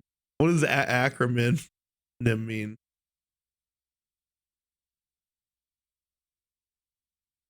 Say to Muslim Americans who are also feeling afraid for their safety right now? Lester, I'm the only one on the stage who's actually fuck around and find out. Yeah, exactly, dude. By President Bush to be the U.S. Attorney in New Jersey on September 10th, 2001. That kid definitely did, unfortunately. And when I took over that job after the September 11th attacks, I had to deal with a situation in our state that was explosive. I love hamburgers. Hamburgers are my favorite food in this country. If I could have a hamburger right now, I would get a hamburger and I would put it on the stadium and I would have you guys look at it before I ate it. Synagogues being I'm thinking about doing some YouTubes where I just eat. We made sure that we sent federal agents to those synagogues and we protected them, and the same thing should be being done now. At the very same time, I personally went from mosque to mosque in New Jersey and met with the leaders of those mosques and with the members of the mosques. And I said to them, law enforcement is on your side to protect you, regardless of your religion, if you are going to comply with the law. And we developed fabulous relationships with I can Muslim appreciate Americans that. all across the state of New Jersey, and we stopped any hate crimes that were going on. If I'm either against president, I will Jewish put Americans in McDonald's New on every Jersey street or Muslim corner. Americans in New No Jersey. one shall It takes do leadership, without. Lester, to know how to do this. There will You be must no work with morning both that sides. isn't Both sides need to know it, McDonald's but let us breakfast never morning. have a false moral equivalence between But Hamas. The thing is you have to pay for it the night before. You have to drink yourself to sleep to get the McDonald's breakfast.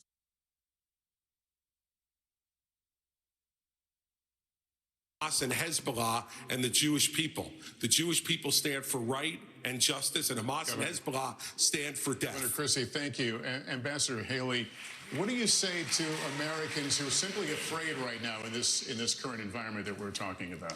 I think you look at the country, and the country is all out of sorts. I think, look at what these kids are dealing with on college campuses. What makes me so angry is not only do you have the kids barricaded in the library, they've said they were going to shoot up the kosher dining hall. You've got kids' dorm rooms who are being set on fire because they have something related to Israel on their doors. No person should ever feel in danger like this. And this is what I would say about our college presidents, is if the KKK were doing this, every college president would be up in arms. This is no different. You should treat it exactly the same. Anti-Semitism is just as awful as racism, and we've got to make sure they're protected. And for everybody that's protesting on these college campuses in favor of Hamas, let me... Simple to make a threat like that permanently expelled from school. Yeah, why is it so hard? Yeah, I don't know. I don't know, man. Like, I tell you what, this generation, I think, like the generation, right? Like maybe like 2 above you. Okay, like maybe like 15 years older than you, is really, really scared to not get canceled by their kids in the generation that's right under me right now. It's really interesting to watch.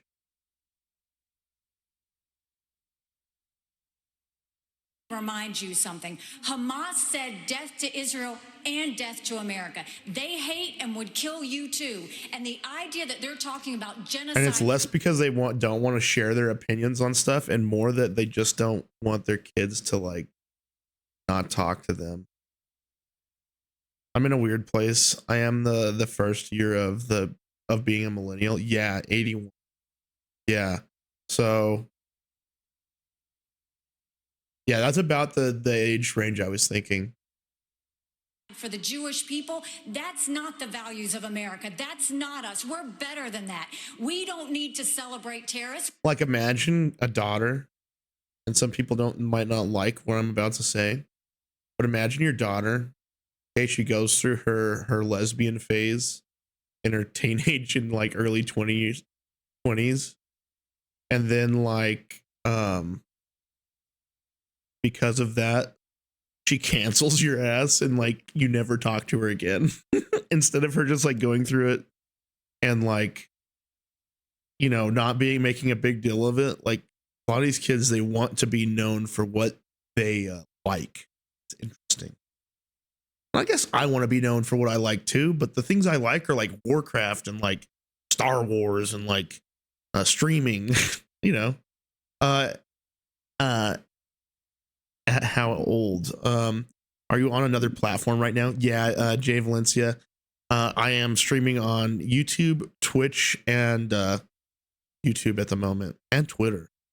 But I unfortunately I have an option to mix the chats, Jay Valencia, but Twitch, they have a rule against mixing chats right now. So I'm trying to avoid like breaking the rules, but I don't know. We're going to see. I sent a little message to the CEO about mixing chats. So, and he did respond. He said he would put it in some notes for the team. Oh, wow. I was wondering who you were talking to. Thought I was bugging. See, then that's exactly what the thing I sent the Twitch CEO. It's really hard for people not to have any context. We don't need to celebrate genocide. We don't need to celebrate violence towards anybody. We need to go back and soul search in our country and remember what we are about. And we are about taking. Yeah, but makes sense. They'll get butthurt because of competing platforms. Well, actually, recently, Jay Valencia, I don't know if you know about this, but Twitch for a little while, I've been multi-streaming for like 4 or 5 years at this point, and they shut it down about 6 months ago. They told you everybody nope, no more multi-streaming. If you are watching, if you're streaming on Twitch, you need to be streaming on Twitch other than mobile platforms. And they just had TwitchCon about 2 weeks ago, and the CEO came in. It came out and he released that thing. So now you can multi-stream on all the platforms and Twitch at the same. But that was one of the rules, is that you're not supposed to mix chats. But apparently, I heard the other day the CEO was on a literal multi-stream where like there were multiple chats mixed, and like he didn't have a problem with it. So I don't know. Taking care of people, not going and making them live in fear because some other. Dude, crazy thing is, my daughter is 12 and has been asked out by 2 other girls already. Wow. Yeah, see that didn't even happen. Like, yeah, that didn't even happen when I was in school. Like, such a different world for these kiddos.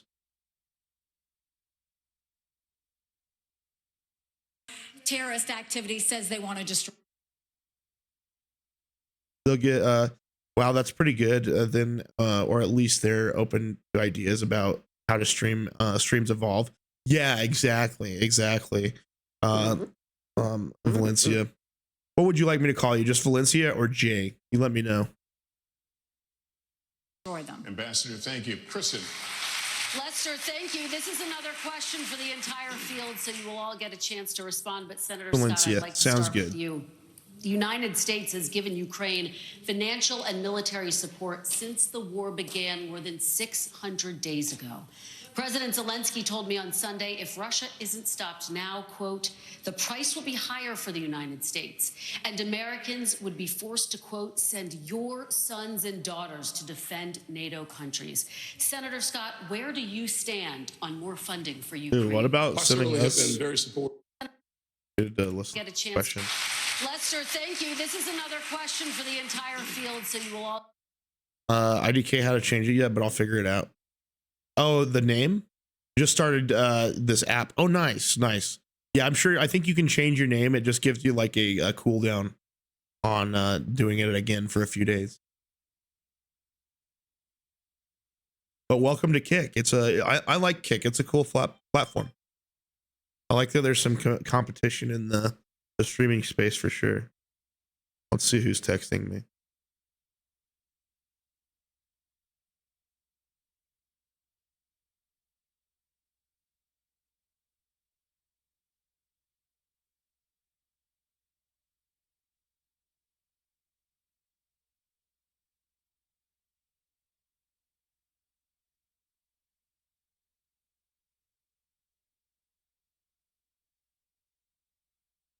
I'll get a chance to respond, but Senator Scott, I'd like to start with you. The United States has given Ukraine financial and military support since the war began more than 6. Okay, cool. Thanks, man. Appreciate it. Hopefully I'll catch a wave myself on here too. Hey, there you go. Are you also a streamer, Valencia? 600 days ago. President Zelensky told me on Sunday, if Russia isn't stopped now, quote, the price will be higher for the United States, and Americans would be forced to, quote, send your sons and daughters to defend NATO countries.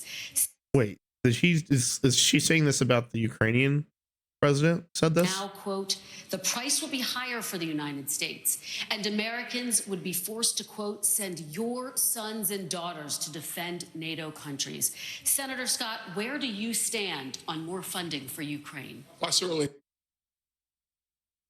So it's like more funding for Ukraine means more money for war against Russia. So I don't know.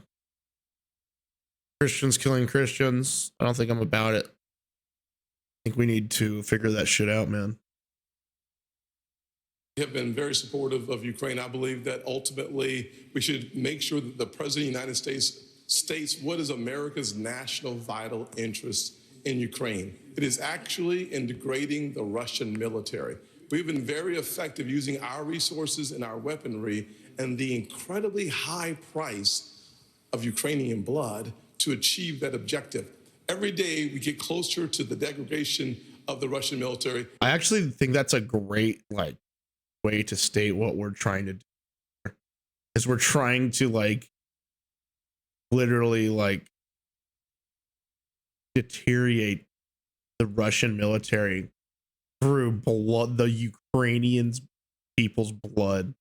How crazy is that? Maybe this guy has a more of an idea of what's going on than I thought he did. And that's good news. But the American people are frustrated that they do not have a president who reminds us and tells us, where's the accountability? Where are those dollars? How are those dollars being spent? We need those answers for us to continue to see the support for Ukraine. And at the same time, I would say that a package that's been offered by the president for Ukraine and Israel, that's the wrong approach. We need to focus specifically on providing Israel with the $14 billion that they need so that we show the world that we are 100% undeniably. I don't know if I can call myself yet one because of how new.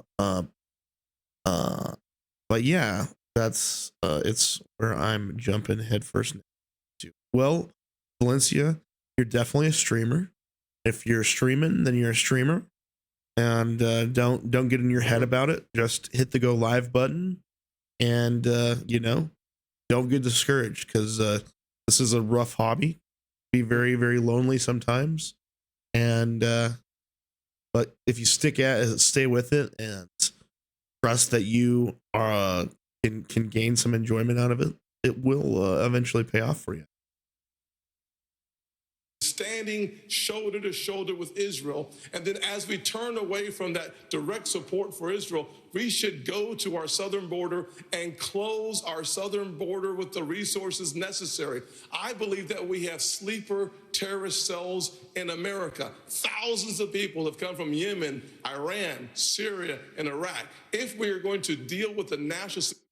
Thank you, bro. Really appreciate that. Can see that most aren't as welcome as you were. Hey, yeah, man. You know what? Streaming can be a very, very indulgent hobby for the person that's doing it. But I try to keep my focus on the stuff that we're doing and the stuff that's bringing me joy too. And I think if I can keep my eye on the ball there, then it'll be a fun stream for everybody. Put more context into the question. Yeah, Evans, that's definitely true. Security emergency at our border. Senator we have Scott. to do it now. Senator Scott, thank you. But just to be very clear, if you were president, if you were in the Oval Office today, would you sign off on more military funding for Ukraine, or would you discontinue it? Bottom line is we have to first have the level of accountability that allows the American people to understand where the resources have gone. Number one. Number two, after we have that responsibility taken care of and accountability, then we have an opportunity to look at the overall strategy that helps us to grade. If you have any questions, Valencia, about streaming on this platform, feel free to message me. I'll be happy to help you out.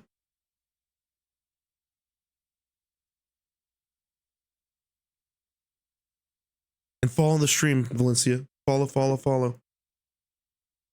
The Russian military while we use our resources, and frankly, keeping our NATO partners safe from the Russian military is absolutely essential. As you understand, Article 5 would require to support and to defend NATO, our troops on the ground. The fastest way for us to eliminate that possibility is for yeah, us definitely to destroy, appreciate it. Thank you. the Russian military. By doing so, we actually achieve the objective of keeping our military home. And that's good. Thank you, Senator. There Mr. we Ramaswamy, go. There are it you is, boys. persuaded by President Get Zelensky's the kick of urgent new plea? dopamine. Where do you stand on more funding? I'm absolutely unpersuaded.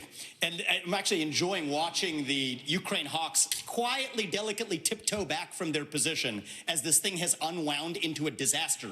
The first half of this race, I was the only person standing for it. Now they're actually quietly coming around to being more cautious, as they should. Level with the American people here. Ukraine is not a paragon of democracy. This is a country that has banned 11 opposition parties. It has consolidated all media into one state TV media arm. That's not democratic. Bullshit. It has threatened not to hold elections this year unless the U.S. forks over more money. That is not democratic. It has celebrated a Nazi in its ranks, the comedian in cargo pants, a man called Zelensky, doing it in their own ranks. That is... Yeah, we need to get the fuck out of Ukraine, boys. We need to get the fuck out of Ukraine. Holy shit. This guy is right. We need to get the fuck out of Ukraine. More facts for you that you won't hear from the mainstream in either party or the mainstream media. The regions of Ukraine that are occupied by Russia right now, in the Donbass, Luhansk, Donetsk, these are Russian-speaking regions that have not even been part of Ukraine since 2014, that other people probably couldn't name those provinces for you. Those are the hard facts. And so to frame this as some kind of battle between good versus evil, don't buy it. And I'd like the likes of the sharpest of the war hawks on Ukraine, Nikki Haley, to have some accountability and answer. Do you want to use U.S. taxpayer money to fund the banning of Christians? That is actually what's happening. They're using the Ukrainian Orthodox Church. They have banned them. The Ukrainian parliament just did this last week, supported by our dollars. And I think you owe it to the American people, Nikki, to at least this one time at least condemn. Thank you. That's time. At least to condemn their banning of Christians. Mr. Ramaswamy, or else thank we're you. talking out of both sides Mr. of our Ramaswamy, thank you. Group. We asked the questions. Ambassador Haley, Well, she deserves to what is your take on more funding for Ukraine? I am telling you, Putin and President Xi are salivating at the thought that someone like that could become president. They would love to see that. Jesus Christ. So this is what I Fuck will tell her. you is- Fuck this bitch. Fuck her. How dare she? I completely disagree with that. I completely disagree with that. I agree that we don't do our government the same as China or Russia, but I don't think they're our enemies just because of that. That is some bullshit. First of all, because of these foolish policies. To talk, the ambassador has the floor. Thank you. Ambassador, The first thing I'll tell you is we all remember what that thug did when he invaded Ukraine. We all know that 500,000 people have died because of Putin. And here is a freedom-loving, pro-American country that is fighting for its survival and its democracy. No, I don't think we should give them cash. I think we should give them the equipment and the ammunition to win. And I'll tell you, if Biden had done it when they first asked for it, this war would be over. But let's also remember this. When you left Afghanistan in shambles and left them with a ton of weapons and money, it's not that we left, it's how we left. When you look at Ukraine, don't think for a second, now everybody wants to move away from Ukraine. They'll want to move away from Israel a year from now. America can never be so arrogant to think we don't need friends. Don't you fucking dare. Don't you fucking dare put Ukraine on the same status in the world stage as fucking Israel, dude. This woman's gonna get cut off at the knees by the people around her. It's gonna be so sad to see. God damn. After 9/11, we needed a lot of friends. Now is the time to get partnerships. This unholy alliance between Russia, Ukraine, and China. You mean partnerships like maybe like Russia and China and like the powers of the world? Oh my God. China is real. There is a reason the Taiwanese want us to support the Ukrainians. It's because they know that China is coming after them next. There is a reason Ukrainians want us to support Israelis, because they know that if Iran wins, Russia wins. Ambassador, we have to see the combination of the three. Ambassador, thank you. Governor Christie, what is your take, and how long should Americans be expected to help fund the war in Ukraine? Kristen, let's remember the last time that we turned our back on a shooting war in Europe. It bought us just a couple of years. and then 500,000 Americans were killed in Europe to defeat Hitler. This is not a choice. This is the price we pay for being the leaders of the free world. And the fact is, this alliance is not just with Russia and China. Governor Haley knows this. Iran is in the middle of this as well, and so is North Korea. And they are all working to support Russia right now. And the reason they're doing it is because dictators work together. I want to just recall, I want you guys to recall, Russia, America would love the world to think that we won World War II. Russia's the one that invaded first, boys. We came behind. Just saying. People who believe in democracy work together. We must stand with all of those that are standing up for democracy and freedom in this world. And by the way, let's remind everybody of this. In 1992, this country made a promise to Ukraine. We said if you return nuclear missiles that were part of the old Soviet Union to Russia and they invade you, we will protect you. An American promise that's 31 years old is no different than an American promise that's made tonight on this stage. We need to stand by it.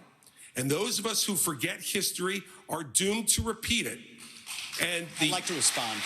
And the absolute giving in to dictators, which is being suggested on this stage, just shows the immaturity of the approach.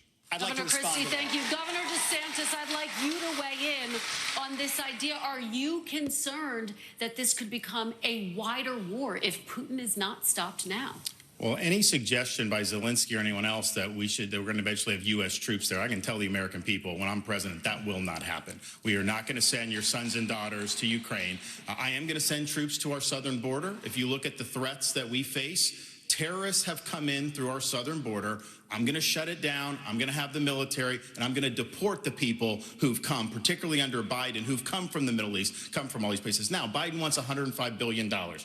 60, most of that's Ukraine, including some of it going to pay pensions for bureaucrats and salaries. That is a totally ridiculous use of American tax dollars. He says he has money for border to try to do, and the media repeat that. When you look at it, what most of the money is money to process more illegal aliens into this country. How is that solving the problem? That's making the problem worse. And what does he do for the Indo-Pacific?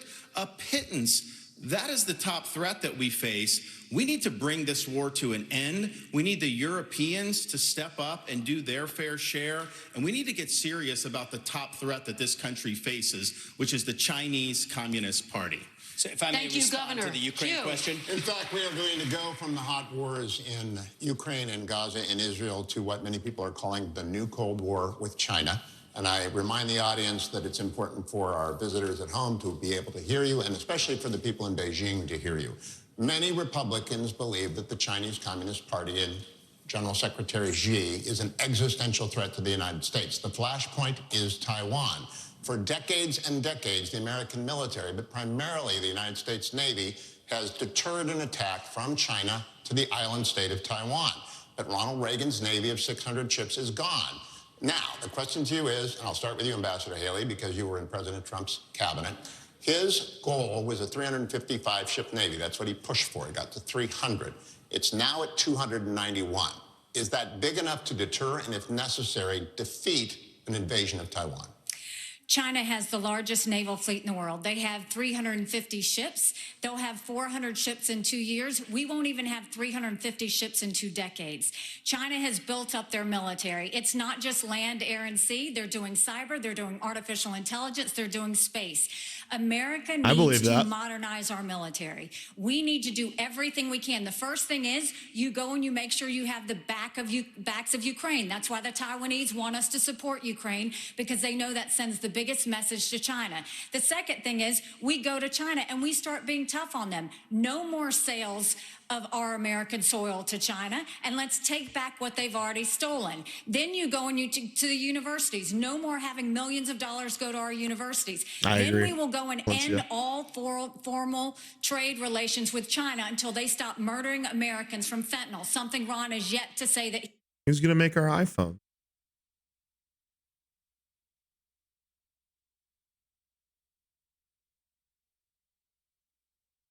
Will I be able to order from Temu? Does this affect our relationship with Panda Express?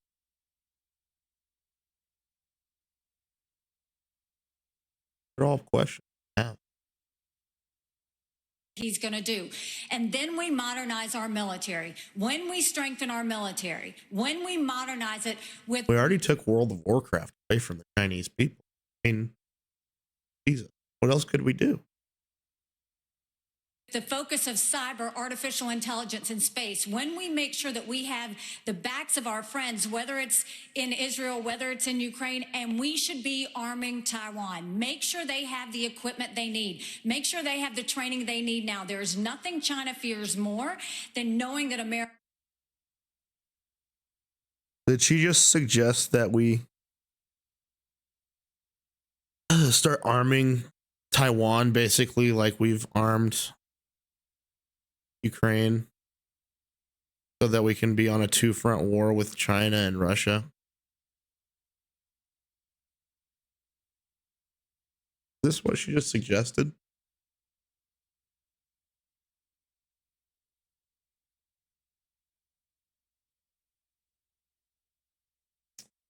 I want to say, guys, defense contractor. He's the one that makes the money off of war. America will have Taiwan's back. Let's make sure that we show it by making sure they have the equipment they need. Governor DeSantis, my question is specifically about the Navy. It's at 291. It's going to go down perhaps as low as 280. Is it enough? And what would you build if you were going to build more? Not enough. We have to have the ability to back up a strategy of denial of President Xi's ambitions. And if China's able to be the world's leading superpower, that will affect you and your family in ways that are going to be very bad. They will export authoritarianism all around the world as the cost of doing business. They will impose things like social credit scores and internet monitoring. So this is, to this generation, what the Soviet Union was to the post-World War II generation. I've already released a plan. We're going to get to 355 ships at the end of the first term, 385 ships at the end of the second term, but we're going to have a path to 600 ships over the next 20 years. I think the future of freedom is going to be determined in the Indo-Pacific. We have a strategy not just military, but decoupling from the economy and fighting them here at home with their cultural. You know, Ambassador Haley said somehow I wasn't doing. She welcomed them into South Carolina, gave them land near a military base, wrote the Chinese ambassador a love letter saying what a great friend they were. That was like their #1 way to do economic development. In Florida, I banned China from buying land in this state, and we kicked out Good. all our universities, and we kicked the Confucius Institutes out of our universities. It's honestly, it's between DeSantis and this young guy. I forget his name right now. The threat, and we've acted swiftly and decisively. Senator Scott, you've been in the Congress since 2011. Defense spending has fallen over that entire period of time. Where are we going to get the money, and what would you build and what kind of ships to deter China from attacking Taiwan? Well, two major problems with the question. Number one, we do not have currently a defense industrial bank to allow us to have the kind of production that we need in order to keep America safe. Frankly, if we are not prepared to fight and engage in 3 continents at the same time, think about where we are today. In the Middle East, we are in the midst of trying to back our strongest ally. In Eastern Europe, we're seeing our resources and our weaponry help degrade the Russian military. The Indo-Pacific, we have real challenges. The long-term threat is China. Immediate threat is our southern border. In order for us to have the military to fight 3 different continents at the exact same time, we are going to have to invest heavily in our military, but we're also going to have to invest heavily in an industrial base so that we can hit our objectives from a military perspective, not only with our ships, but also with our planes. We are so old as a military that in order for us to recalibrate, we're going to have to invest. One of the things I do in my Made in America strategy is we create more than 4 million new jobs by having high-tech manufacturing come back to America, decoupling from China, so that we focus our attention on creating that industrial revolution that will be necessary for us to achieve the goal of having a military that is ready to be lethal and come home safe. Thank you, Senator. Mr. Ramaswamy, I'm looking for specifics. What would you build? Where would you build it? When would they be in the water? How big would the fleet get? First answer is end the toxic divest to invest program. For people who don't know about that, we're decommissioning ships in the South China Sea. The foundation of war is economics. Rebuild our defense industrial base at home. But here's the dirty little secret. Our actual defense industrial base depends on China for the supply chain, for the F-35 jets, for the ships that we're building. Think about this. Why are we stockpiling that if it isn't to actually be strong against our enemy, China? We depend on them for that. Just like we depend on them for pharmaceuticals, just like we depend on them for semiconductors. So here's why we can't get tough with China. It's because we depend on them for our modern way of life, and we have to declare economic independence from our enemy. That's the Declaration of Independence that Thomas Jefferson, at the age of 33, would have signed. And today, if he were alive, that's the Declaration of Independence that I will sign as the next president. I do have to recognize that Ron DeSantis was correct about acknowledging Nikki Haley's tough talk when she was ambassador to the UN, calling China our great friend, bringing the CCP to South Carolina. What he left out, though, Ron, and be honest about it, there was a lobbying-based exemption in that bill that allowed Chinese nationals to buy land within a 20-mile radius of a military base lobbied for by one of your donors. So I think we have to call a spade a spade.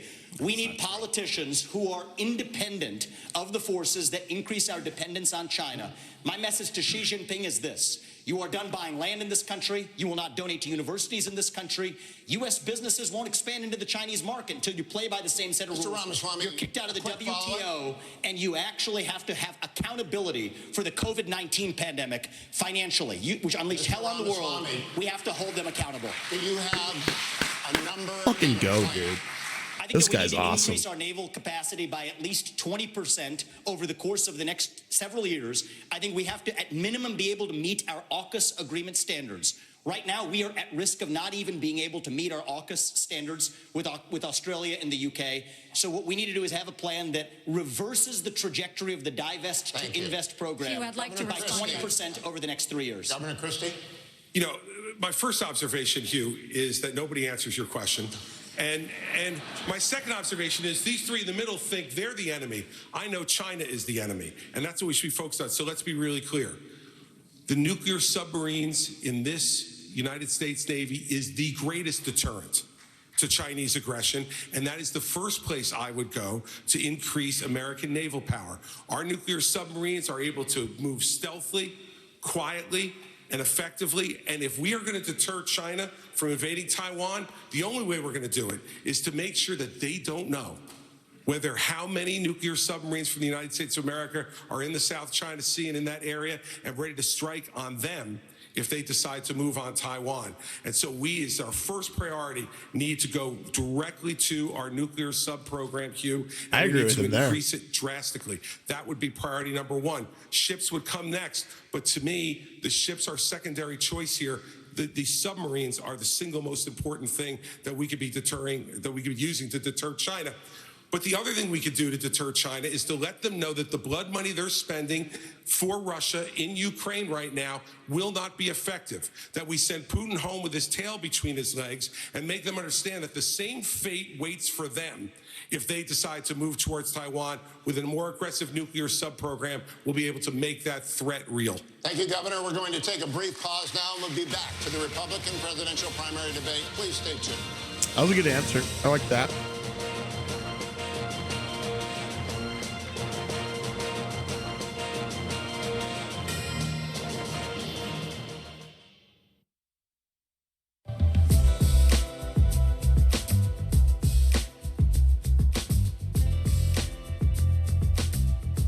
What's nice about this place? Look at this. Boom.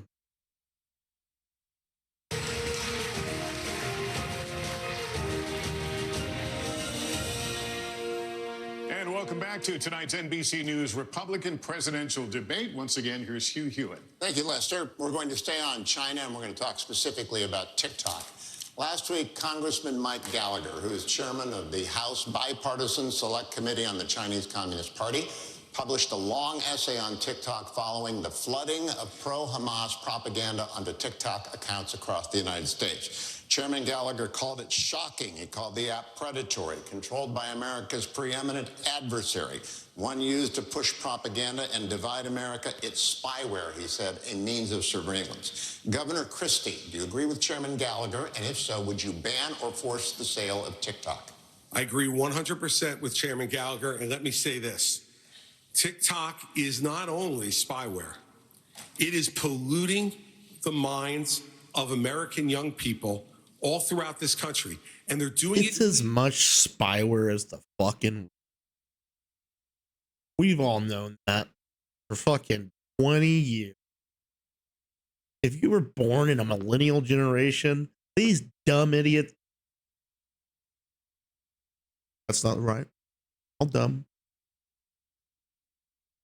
But these people that have no idea, man. They don't even use computers.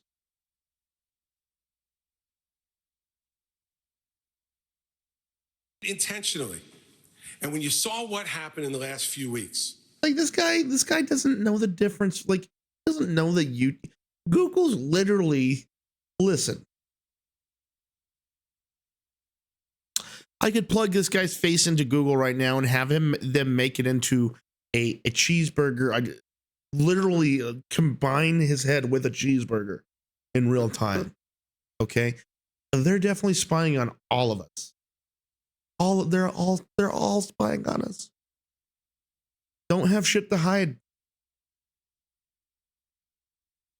With all of this anti-Semitic, horrible stuff that their algorithms were Although I do agree privacy is a major issue. pushing out at a gargantuan rate. This is China trying to further divide the United States of America. And this is one of the big failings among many of the Trump administration. He talked tough about TikTok. I heard him do it many times. But when it came down to it, he did not ban them when he could have and should have. And now since then, we've had an additional nearly 6 years of this type of poison being put out throughout the United States, even putting aside the spying, which we know. I don't know. I've gotten some pretty good tips off TikTok. I follow some cooking channels on there that are pretty fun to watch. Some gaming stuff too, but mostly cooking. I don't think it's poisoning. What was going on in the theft of American any more than any of the rest of them are poison.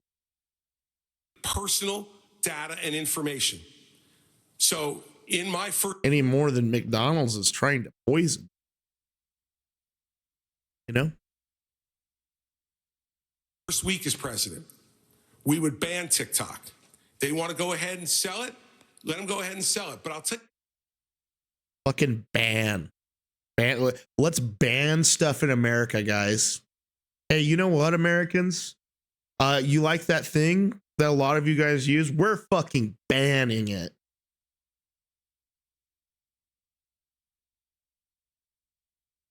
The fuck? How anti-American is that bullshit? another reason we would do it. Facebook's not in China. X is not in China.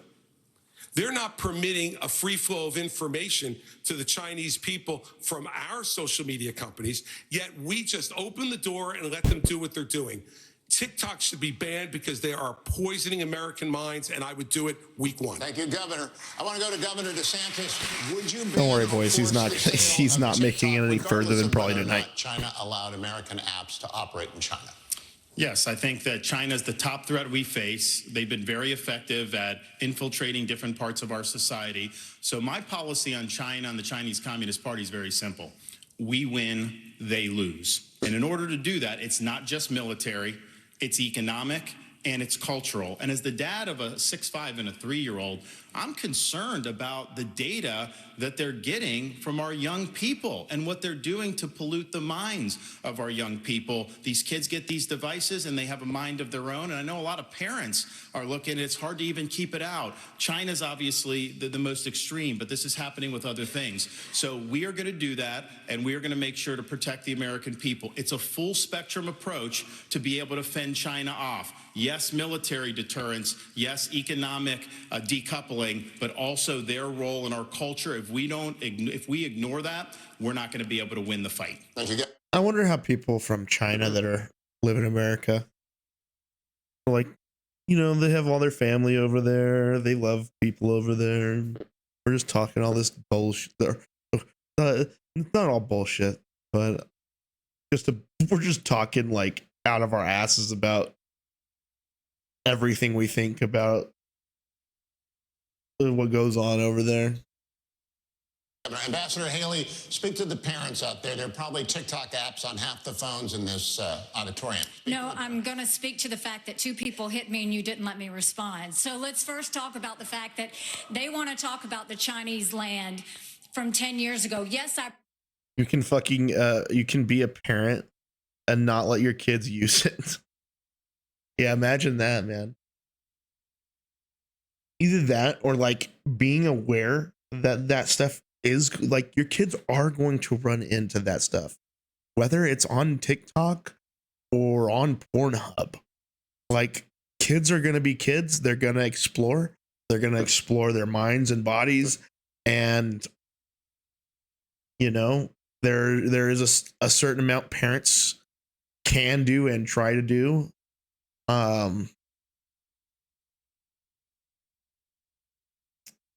But like, I don't know, man. It's just when I asked about his kids using it. Did you see their CEO said to what their CEO said to Congress when he asked about his kids using it? Did he say that he doesn't let them on social media from a certain age or something like that? What did he say?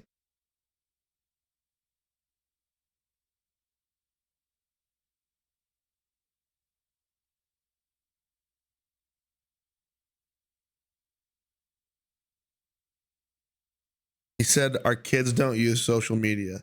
They are too young. There you go. I agree. You know what? I think you reach 16 years old and your parents want to start an account for you on social media. That's one thing. Okay? But if you're 13, you don't need to be on it. And honestly, at 16, you don't need to be on it either. I was. And like, that's the only reason that I have maybe like a little bit of a bias toward, they do need to learn about it at a relatively not young age, but at least they need to know what's going on online in their teenage years. They need to understand what world that in 4 years they are going to be a major part of. I'll be right back. I'm going to grab my sandwich. I'm hungry.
I hate to be broad, but it's called being a parent. Yeah, exactly, dude. Exactly.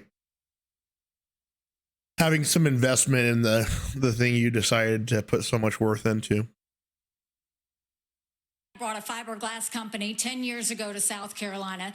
But Ron, you are the chair of your economic development agency that as of last week said Florida is the ideal place for Chinese businesses. Not only that, you have a company that is manufacturer of Chinese military planes. Well, it's probably because China business is really good in Florida. And Chinese people also do business. You have it. They are expanding 2 training sites at 2 of your airports now, one which is 12 miles away from a naval base. Then you have another company that's expanding, and they were just invaded by the Department of Homeland Security. So mine was 10 years ago. You gave Yours them was stuff. 6 I months didn't ago. give them anything. What's your story? And I abolished that agency that she's talking about. No, Enterprise Florida, we abolished it. And of course, we banned He China from buying the land. website Not last exactly week. a Go great check. recruiting pitch if you're banning them from purchasing land scrubbed at the all. So website we've stood last up week. and Thank we've you, done the Ambassador right thing in Florida. Mr. Ramaswamy, we've talked about this. You campaign on TikTok. How do you get TikTok banned if you use it?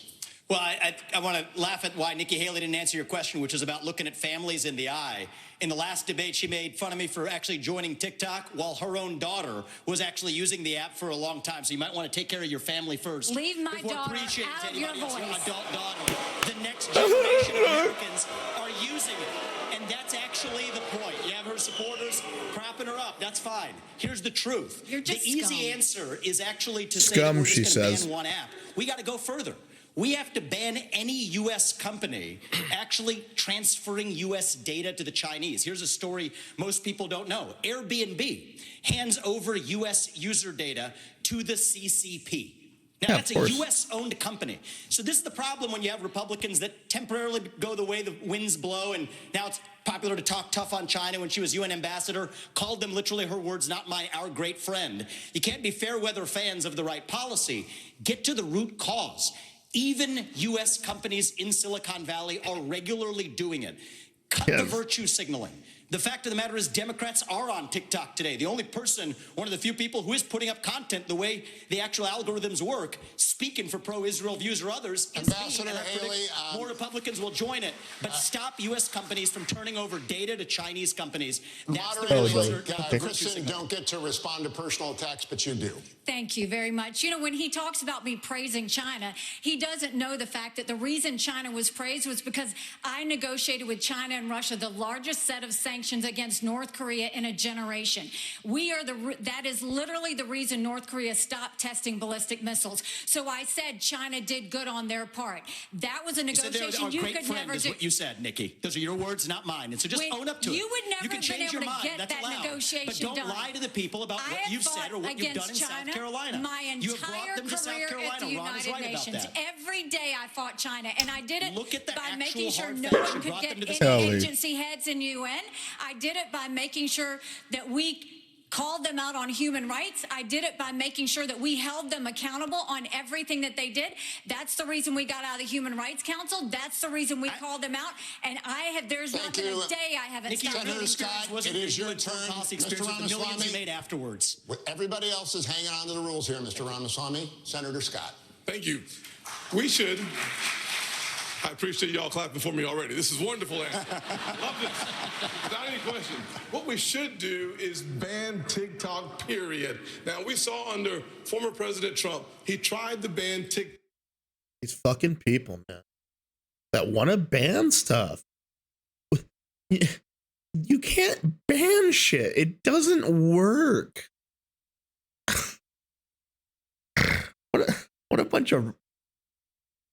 What a bunch of fucking retards, man. Holy shit. TikTok twice, but was struck down by our federal courts. If you cannot ban TikTok, you should eliminate the Chinese presence on the app.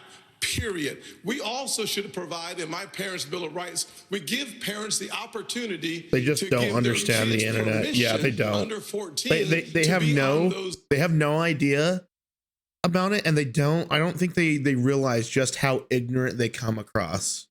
when they talk about it, because it truly is something that makes you look like you can't write. You can literally not spell correctly. That's what it's like compared to in their generation. Apps. I think it's incredibly important for us as Americans. It's like guns in Congress.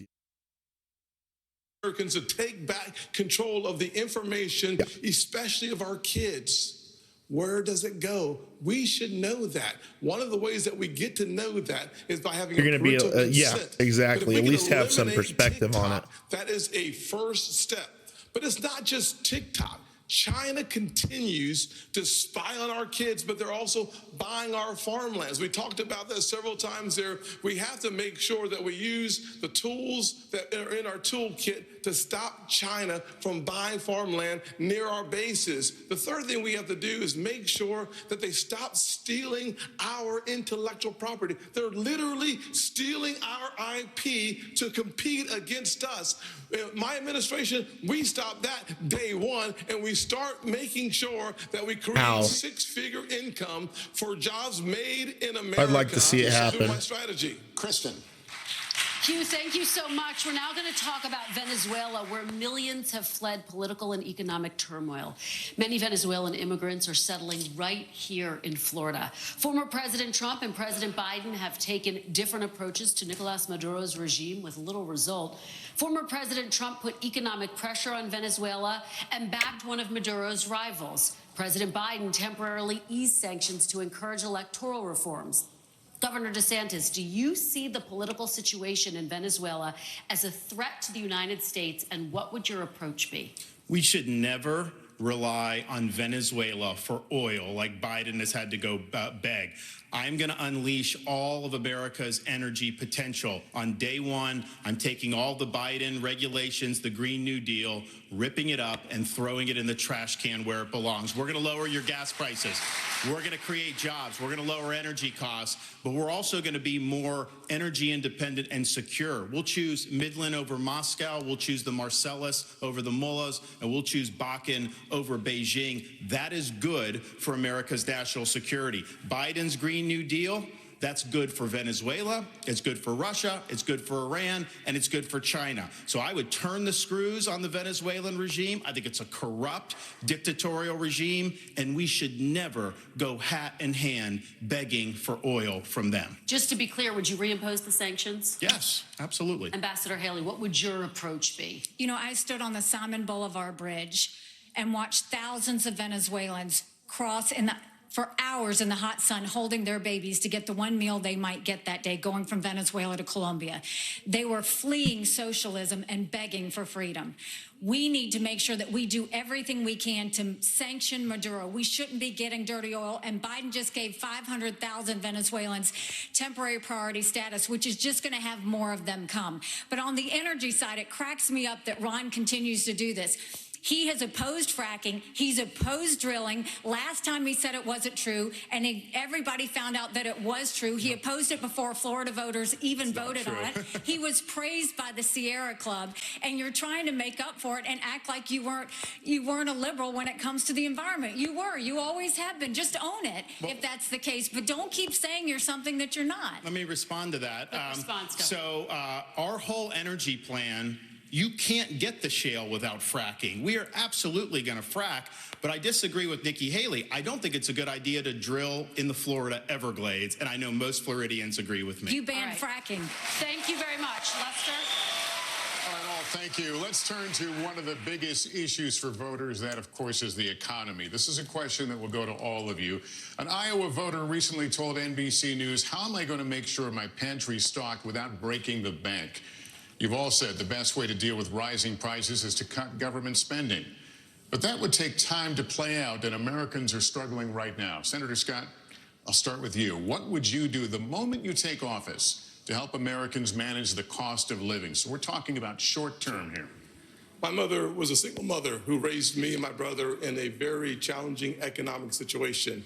The first thing I can tell you is that when your gas prices are 40% higher right now than they were just a little over 2 years ago, that's not a problem for my mama. That was a crisis. The first thing I would do as President of the United States is I would sign the XL Keystone Pipeline and start seeing resources flow. Second thing I would do is make sure that there's certainty and predictability so that those folks who have the leases in our country would have the certainty and predictability to go ahead and become energy independent. We should focus not just on being energy independent, we should focus on being energy dominant. America is the home to more energy resources than any other country on the planet. We can reduce the price of energy, we can reduce the price of food and the price of electricity if we focus on my build here, don't borrow from China plan that is embedded the Made in America strategy, creates 10 million new jobs in 3 different areas. One is innovation. Second is the high-tech manufacturing. And the third is the energy economy. We have an opportunity as Americans to actually export the surplus energy that we create in our nation and disconnect from China and from murderous dictators and tyrants around the world. Your time is up, but let me just follow up. The idea of pumping gas, of turning on pipelines, that doesn't make gas cheaper that day. I'm talking about you become president. What can you do specifically to help people feel better about their situation or be better with their situation? Well, actually, it does, to be honest with you. The way that the economy works is it works on the ability to anticipate excess supply versus the demand. When that happens, confidence drives our prices down because we know there's going to be a greater surplus. When you allow for those who have leases to actually start drilling, to start using those leases for more energy excavation, you put our economy in the strongest position. And as a result of that, prices start going down. That is the kind of economy that, as President of the United States, I would lead this nation to making sure that we first use the resources in our own country and not going outside of our country in order to achieve our objective. Very little of how these guys are going to do it. Yeah. That the borrower is slave to the lender. I don't necessarily disagree with this guy. I mean, bringing down that prices of transportation does decrease prices everywhere. This nation to once again return. Senator, thank you. Let me ask the same question to Governor DeSantis. Can you give us some, you ticked off a number of things a moment ago, but some specific examples of ways that would put people on a better economic footing right away?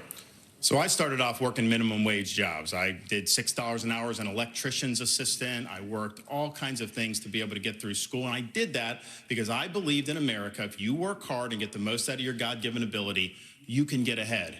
And what's happening now, many of you are working hard and you're falling further and further behind.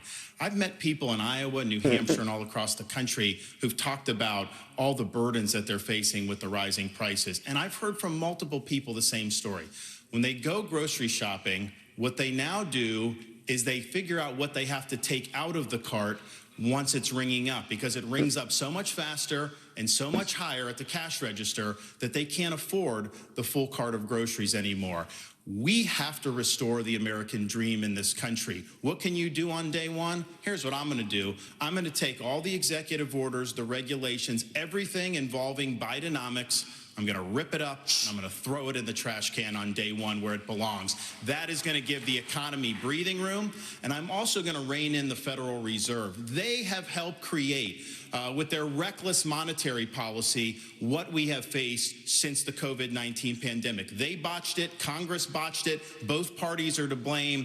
Fed should focus on stable prices. They are not an economic central planner for the American people. Governor, thank you. Mr. Ramaswamy, weigh in on this. Sure. Ways that you can improve people's financial condition in the short term. Right, and as a CEO, the economic question is core to my vision and policy prescription for this country. Increase the supply of everything. It's the law of supplies and demand. Increase the supply of energy. That brings down the cost of energy, grows the economy. Drill, frack, burn coal, embrace nuclear. Increase the supply of labor in this country. Stop using our taxpayer money to pay people more to stay at home instead of to go to work. Increase the supply of housing. People don't talk about this one in the Republican Party. The land use restrictions are constricting the supply of housing. That's making housing more expensive for ordinary Americans across this country. So that's the true answer. And I think it takes a CEO in the White House who actually understands this to get this done. Because Americans at home, they know the Bidenomics is a lie. Prices are going up. Interest rates and mortgages to buy your home are going up. But wages have remained flat. That's the hard diagnosis for our economy. And this is about more than just our economy. True. I say this as a member of my generation. I'm 38 years old. I'm the youngest person ever to run for U.S. president as a Republican. The reason my generation has lost our sense of national pride, in part, is because people in my generation feel like the American dream isn't available to them. And part of the reason why is we burdened them with four-year college degrees that did not serve their head start on the American dream. People will be more proud of a country if we're all making more money in that country.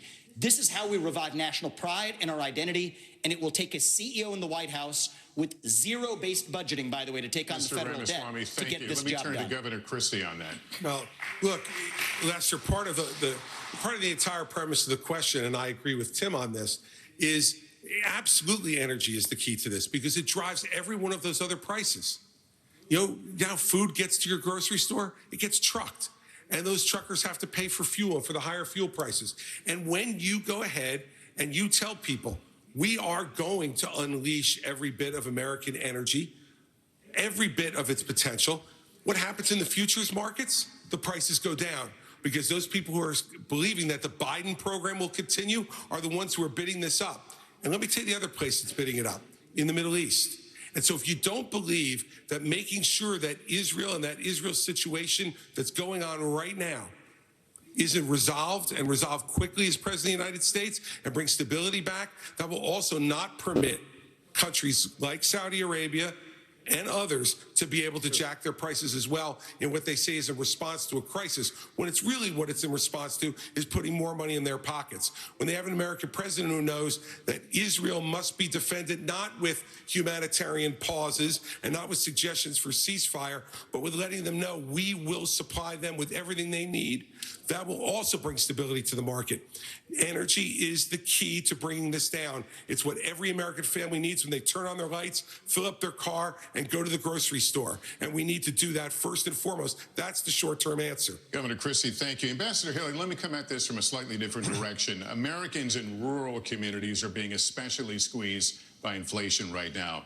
An Iowa State University study found that last year inflation cost rural households about an extra $5,000. How would you specifically help rural Americans who are suffering right now, Ambassador? Well, I'm a product of rural America. I grew up in rural South Carolina, and I can tell you what we're seeing now in America is the rich are getting richer and the poor are getting poorer. We have to go and start beefing up the middle class, and the first thing I would do is I will eliminate the federal gas and diesel tax in this country. We'll cut taxes on the middle class, but we have to stop this spending binge that's happening by Republicans and Democrats in Congress. I will make sure, one, we claw back the $500 billion of unspent COVID dollars that are out there. Instead of 87,000 IRS agents going after middle America, we'll go after the hundreds of billions of dollars of COVID fraud that exists, one out of every $7. We'll stop the spending, we'll stop the borrowing, we'll eliminate the earmarks, and I'll veto any spending bill that doesn't go back to pre-COVID levels. That will cut trillions and allow us to be safe. We also need to be not energy independent, energy dominant. We are blessed with resources, let's do it. But the reason no one should give you a number, Hugh, on the amount of ships in the Navy is because in a few years, our interest expense is going to be more than our defense budget. So no one can give you that number realistically without first tackling what's happening with the financial situation. It would be a false number to give you that. We have got to understand this is a crisis. It is a national security concern. If we don't deal with what's going to happen with that interest expense in a few years, we're going to look like Japan, and we can't let that happen. The strong dollar matters. Ambassador, thank you very much. Kristen. Americans could see Americans could see their Social Security benefits drastically cut in the next decade because the program is running out of money. Former President Trump has said, quote, under no circumstances should Republicans cut entitlements. Governor Christie, first to you. You have proposed raising the retirement age for younger Americans. What would that age be specifically, and would you consider making any other reforms to Social Security? Sure, and we have to deal with this problem. Now, look, if we raise the retirement age a few years for folks that are in their 30s and 40s, I have a son who's in the audience tonight who's 30 years old.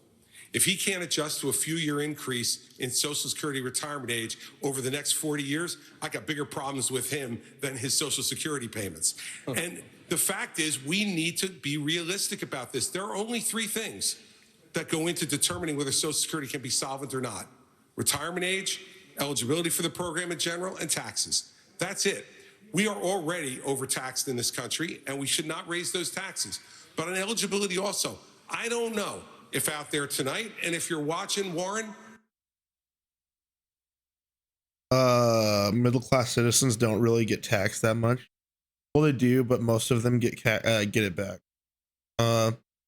It's more complicated than just adjusting a few years. Yeah, I agree, but I will say, like, my mother-in-law and my parents, they both got hit hard these last couple years on tax. Like, to the point, like, where they're like, well, how are we gonna, like, pay this? Like, that's a lump sum that we just don't have at this point. Retirement age should be indicative of the average age of employability. Yeah, I agree. I don't know if Warren Buffett is collecting Social Security, but if he is, shame on you. You shouldn't be taking the money. I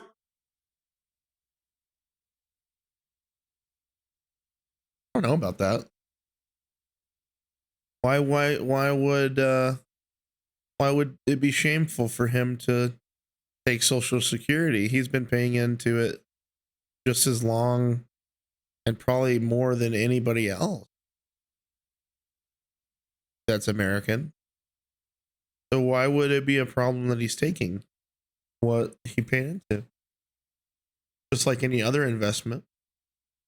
There are a lot of programs in this country that we all pay for that we don't get a direct benefit from. Food stamps is one of them. I've never, fortunately in my life, ever had me or my family on food stamps, but I'm glad it's there so that no one in this country goes to bed hungry at night if they have availability to that program. But I don't get a direct benefit. The fact is, on Social Security, remember why it was established. It was established as a safety net program to make sure that no one would grow old in this country in poverty. That's what we got to get back to. Rich people should not be collecting Social Security. Governor, can you give me a specific age? 69, 70? What would the age be? No, look, that's going to be a part of a negotiation with Congress, Kirsten, and how it's harder for a 64-year-old to get a job than a 30-year-old. Yeah, well, and especially like particularly nowadays, you know, at least back in the day, like before the 2000s, like you'd be kind of like, oh, well, this person knows what's going on. They'll be able to get in on what we're doing, even around 64 years old. But now you go in and you're 64 years old and they're like, you know how to run the computer, and like, well, we have this thing set up for Teams, and like you have to be able to access this, and like there's all this different terminology that you're not gonna know, and so it's like, well, why would we hire this person that we're obviously gonna have to put like so much more resources into, like getting to the point just to be able to access like what we're doing, you know? That's a hard thing. We keep trying to run the world the same way as we did 200 years ago, or even 40 years ago. It's just people who no longer understand the world they live in. Yeah, man. And it's rough. Like, and that's why Social Security exists. It's for those people. Like this guy is saying, you know, that you know, that just can't function the same way as people that are getting into the jive at a younger age. I'm not going to start negotiating. Not that they're any not worth any less. on a human level, but they are worth less to a company. I honestly think that the optimal age for a Senate Congress president is 40. Man, I would think like 47. 47 to 55 would be ideal for me. You got experience, your kids are probably getting a little older. You're realizing that you didn't completely have it all figured out. You know, and that you raised not perfect kids, but pretty cool kids, you know, like it's all that, like that all happens. Ambassador Haley, let me have you weigh in on this because you said in June that you would be open to raising the retirement age. Have you determined what that age would be specifically, and what other reforms are you looking at? So first of all, any candidate that tells you that they're not going to take on entitlements is not being serious. Social Security will go bankrupt in 10 years. Medicare will go bankrupt in 8. Right now you have Ron and Trump joining Biden and Pelosi saying they're not going to change or do any sort of entitlement reform. What we need to do is keep our promises. Those that have been promised should keep it. But for like my kids in their 20s, you go and you say, we're going to change the rules. You change the retirement age for them. Instead of cost of living increases, we should go to increases based on inflation. We should limit benefits on the wealthy. Bernie Marcus can tell you he hates getting that check. Limit the benefits on the wealthy and then expand Medicare Advantage plans. Seniors love that. And let's make sure we do that so that they can have more competition. That's how we'll... I do agree that they should be reformed, but you have to be careful how. Yeah, you have to be careful how, especially in America, because everybody, when they create their character, they have to be at the same. Let's say maybe not. You want them to feel like they're at the same. They have the same. Or they should feel like they have the same opportunities if they work to unravel, you know. Deal with entitlement reform, and that's how we'll start to pay down this debt. And can you give me a specific age? Have you determined the age? Again, you have to. No work one with likes Chris, losing what I can tell you is opportunity. it's going to be those in their 20s just Why coming into the FOMO system, is such a hard and it thing should to get reflect over. more of life expectancy. It doesn't do that now. All right, Mr. Ramaswamy, have you determined if you would touch entitlements and Social Security? What, if any, reforms are you looking at? So this is really important right now. We're working within the last window I believe we will have to actually fix this problem while still leaving Social Security and Medicare benefits for current seniors intact. I'll tell you how. The other candidates assume, like Nikki, that it can't be done. And on her math, she's right about it. But her math assumes $7 trillion of our $33 trillion national debt going to fight wars like in places like Iraq and Afghanistan. Minus that, our national debt would be $26 trillion right now. Then you go to zero-based budgeting, which I've proposed as a CEO. It's how I've run businesses. It's how many...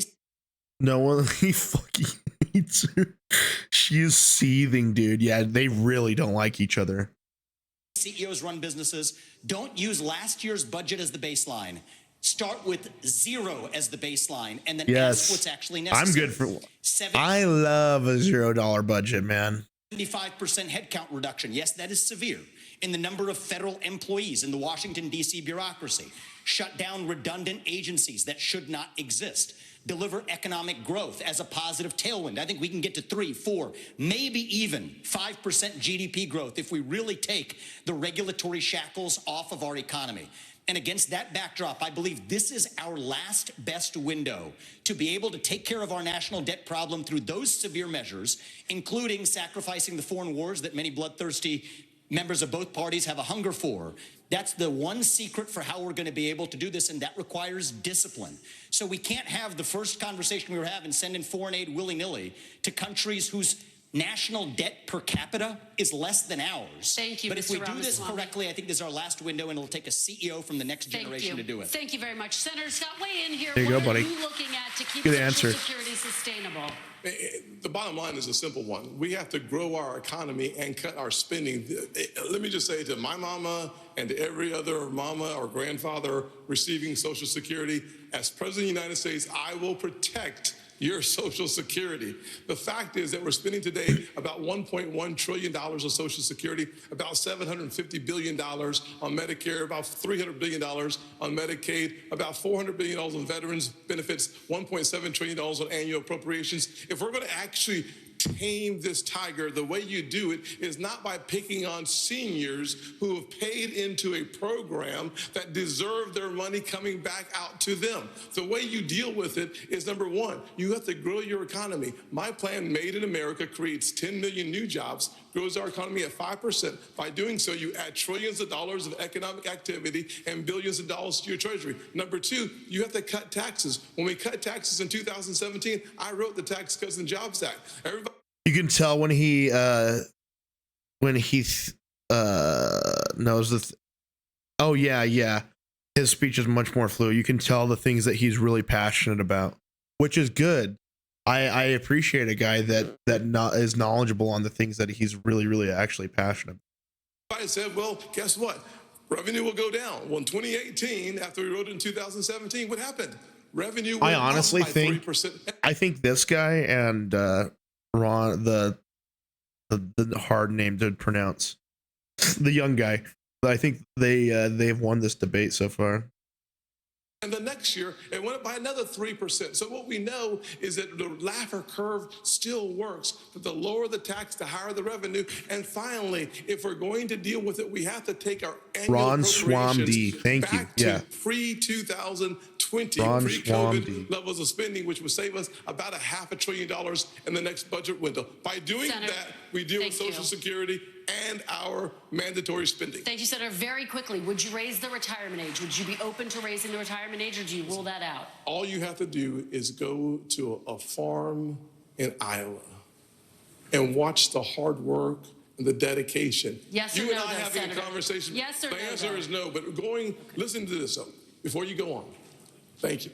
The fact of the matter is that the more physical your labor, a year or 2 or 3 more is actually challenging to the physical body. You and I might have a different perspective, but for those farmers, agree. they're working night and day. Thank you, Senator. I Ron appreciate it. Governor DeSantis, finally Swamdy. to you, would you be Gotcha, open gotcha. to raising the retirement age, and how would you keep Social Thanks, Security buddy. sustainable? Well, look, as governor of Florida, I know a few people on Social Security, and I know it's important. My grandmother lived till 91, and Social Security was her sole source of income, and that's true for a lot of seniors throughout this country. So what I'd say to seniors in America, promise made, promise kept. I understand what you're going through with the rising prices, and you need that Social Security check. So we'll make sure to get that done. What can you do to help shore up Social Security? One of the things that's causing problems is the inflation. We have to reduce inflation. When you have higher inflation, the seniors get a cost of living adjustment, which means the program's spending more, but it doesn't cover the You know, I honestly think that with Social Security should come a free incentive, or maybe even a tax break for taking a class on how technology works nowadays. COLA is not a direct correlation to inflation. It's always lower. Gotcha. increase in the actual inflation rate. We also do need to get, it doesn't cost of living, seniors get yeah. a cost of living adjustment, which means the program's spending more, but it doesn't cover the increase in the actual inflation rate. We also do need to get to at least 3% growth. You're never going to be able to have issues, be able to solve the budget without that. But I would note this. Congress for decades took money from Social Security. Social Security would have more tax revenue than it put out. They would take it and then they'd write an IOU to Social Security. It's always lower. So I get cost of living for VA benefits as you should. Tell you what, man, you guys should get a car every year if you're a veteran, man. You can go big dick for the veterans, man. Congress has a lot of dirty hands on this. I'm going to force Congress. I basically lose to retirement percentage every year. That's such bullshit. inflation is up over 8%, and the cost of living is Jesus, man. To stop spending so much money. And you know, one thing we have to do, we talk about the retirement age, is just something that's changed in the last 4 or 5 years. Life expectancy in the United States is declining. So, Governor, in this yes country. or no? Would you raise it? Would you raise the retirement age? When life expectancy is declining, I don't see how you could raise it the other direction. So it's one thing to peg it on life expectancy, but we have had a significant decline in life expectancy in this country, and that's just the fact.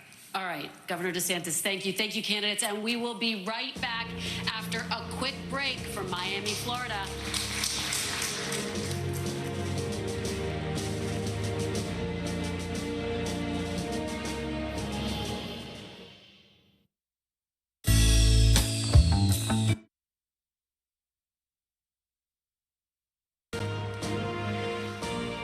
Welcome back to tonight's NBC News Republican presidential debate. Once again, here's Salem Radio's Hugh Hewitt. Thank you, Lester.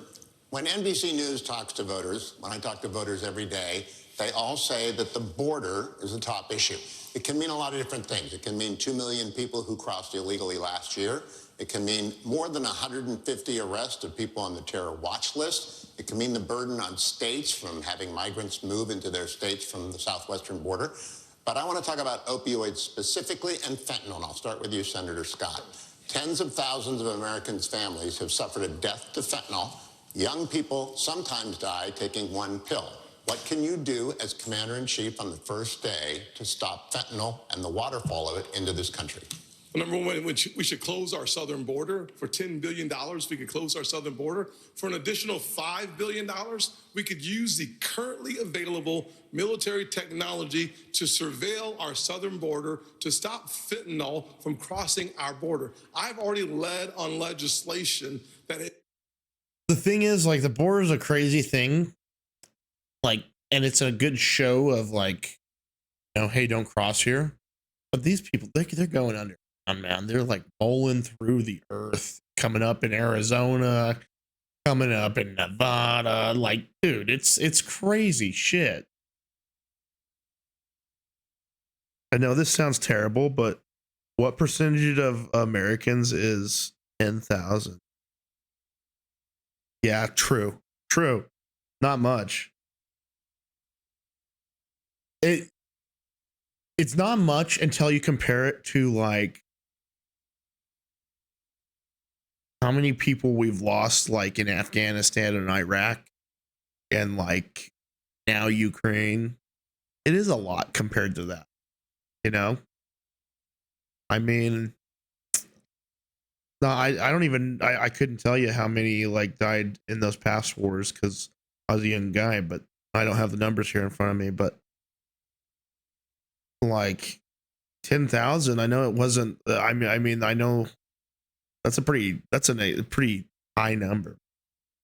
Available military technology to surveil our southern border to stop fentanyl from crossing our border. I've already led on legislation that would sanction the Mexican cartels. If you remember the path, the precursors come from China, then they are manufactured in Mexican labs, and then the Mexican cartels bring them across our border. By sanctioning their accounts and eliminating their cash, we starve them of what they need. Number one, closing our southern border makes it nearly impossible to get in. The military-grade technology is a backup, making sure that we not only stop.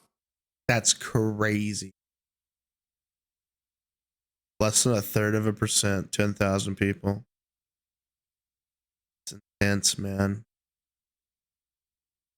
That's intense. 70,000 deaths in the last 12 months because of fentanyl. It also allows us to 70,000 human trafficking travesty. That's a little bit more. That's almost in our country in the six- same path. If we are going to sixth deal of a percent. effectively with 100,000 overdose deaths in our country and the 70,000 that is directly linked to fentanyl, we have to deal with our ports of entry and deal with our southern border. If we do that effectively, we have started reducing the It's challenge on the 70K. Yeah, outside, yeah. and then we have to deal with the challenge on the inside, Jesus, man. which seems to be connected to a mental health crisis that is spreading throughout our nation. Governor Christie, Senator Scott just mentioned ports of entry. 90% of the fentanyl that is seized in the United States is seized at ports of entry. We don't know what's coming in across the open southern border. You've been a United States attorney. You've taken on cartels. Can it really be done quickly? What would you do as president? It can be done quickly in two ways, Hugh, on fentanyl. The first way is exactly as you suggest, at ports of entry. We have to beef up what our law enforcement has in terms of technology. I would invest in that as president. We need to make sure that law enforcement has every tool at its disposal to do it. Secondly, on day one, I would sign an executive order that would send the National Guard to partner with Customs and Border Patrol, both at ports of entry and at the open ports of our border. Customs and Border Patrol agents are overwhelmed. There's 200,000 encounters a month over the last 11 months. We simply do not have the man and woman power at the border to be able to deal with it. And so dealing with both law enforcement, and you're right, we have done this, we can do this, but we got to give them the tools to do it, and technology is one of the biggest tools that we don't have enough of at the ports of entry. Now, we also need to lower demand, Hugh, in this country. And the way to lower demand is to start treating people again. You know, we started to do this before COVID, and we haven't done enough of it. And for every family out there tonight who has lost a loved one to fentanyl or to any other type of opioid overdose, what you know is all you want is a chance for them to win. Damn, boys. I think we're going to have to finish this in the morning. I'm pretty tired. I think I'm going to go hit the sack, and I'll be back on finishing this in the morning, and then playing Warcraft Rumble. So I'll see you guys then. Evans, thanks for hanging out, buddy. This.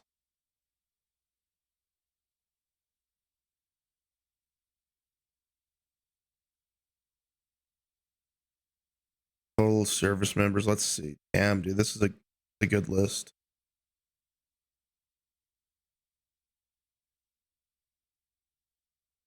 World War II. Storm. September. Global War on Terror.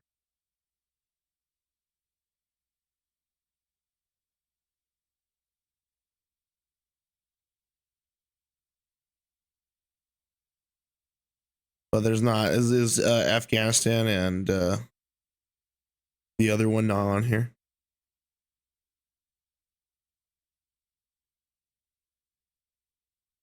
Oh, it's down below. My bad.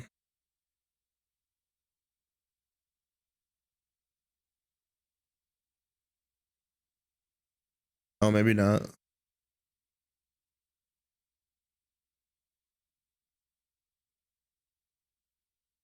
That's crazy, man. America's total war.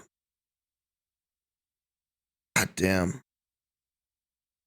Vietnam War, 8 million. Jeez, worldwide, that's damn. That's sad, man. That's a lot of death. That is a lot of death.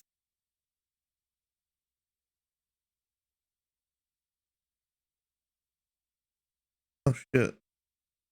Just closed my there we go. On terror. It says at the bottom, Russia lost 27 million in just World War II. Holy shit. That's fucking crazy. God damn, they got rickrolled in fucking.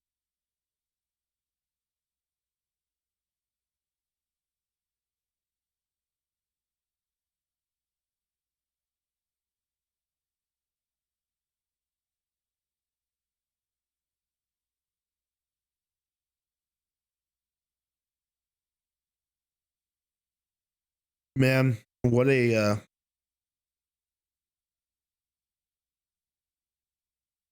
sad reality we live in, man. Where that's that amount of people have died just to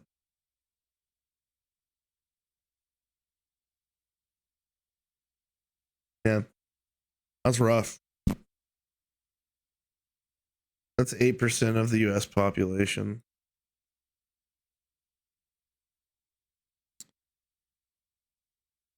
Damn. I mean, Russia lost more than I mean, maybe not per capita, but more overall people than even the Jewish people did. Howdy there. Just popping in. We doing Rumble today? Rex G, I was just about to actually pop off for the night. I'm getting yawny. I'm tired, so I think I'm gonna pop off for the night. But I appreciate you stopping by, Rex G. We'll be back on playing Rumble and finishing the debate probably in the morning. More than any country ever. Damn, dude. And what are they recognized for over here in this country? Just being shitty. Okie dokie. Yeah, Rex G, I appreciate you stopping by though. Alrighty, guys. Well, I appreciate everybody participating in the debate. That was fun. Evans, for knowing your background, buddy, like just having you here is like an honor to get to sit and talk to some of this stuff about you, or to you about, you know, and yeah. So I really I love it, man. I'll talk to you guys later. So yeah, that was not a hell. That was a soul, buddy. See ya.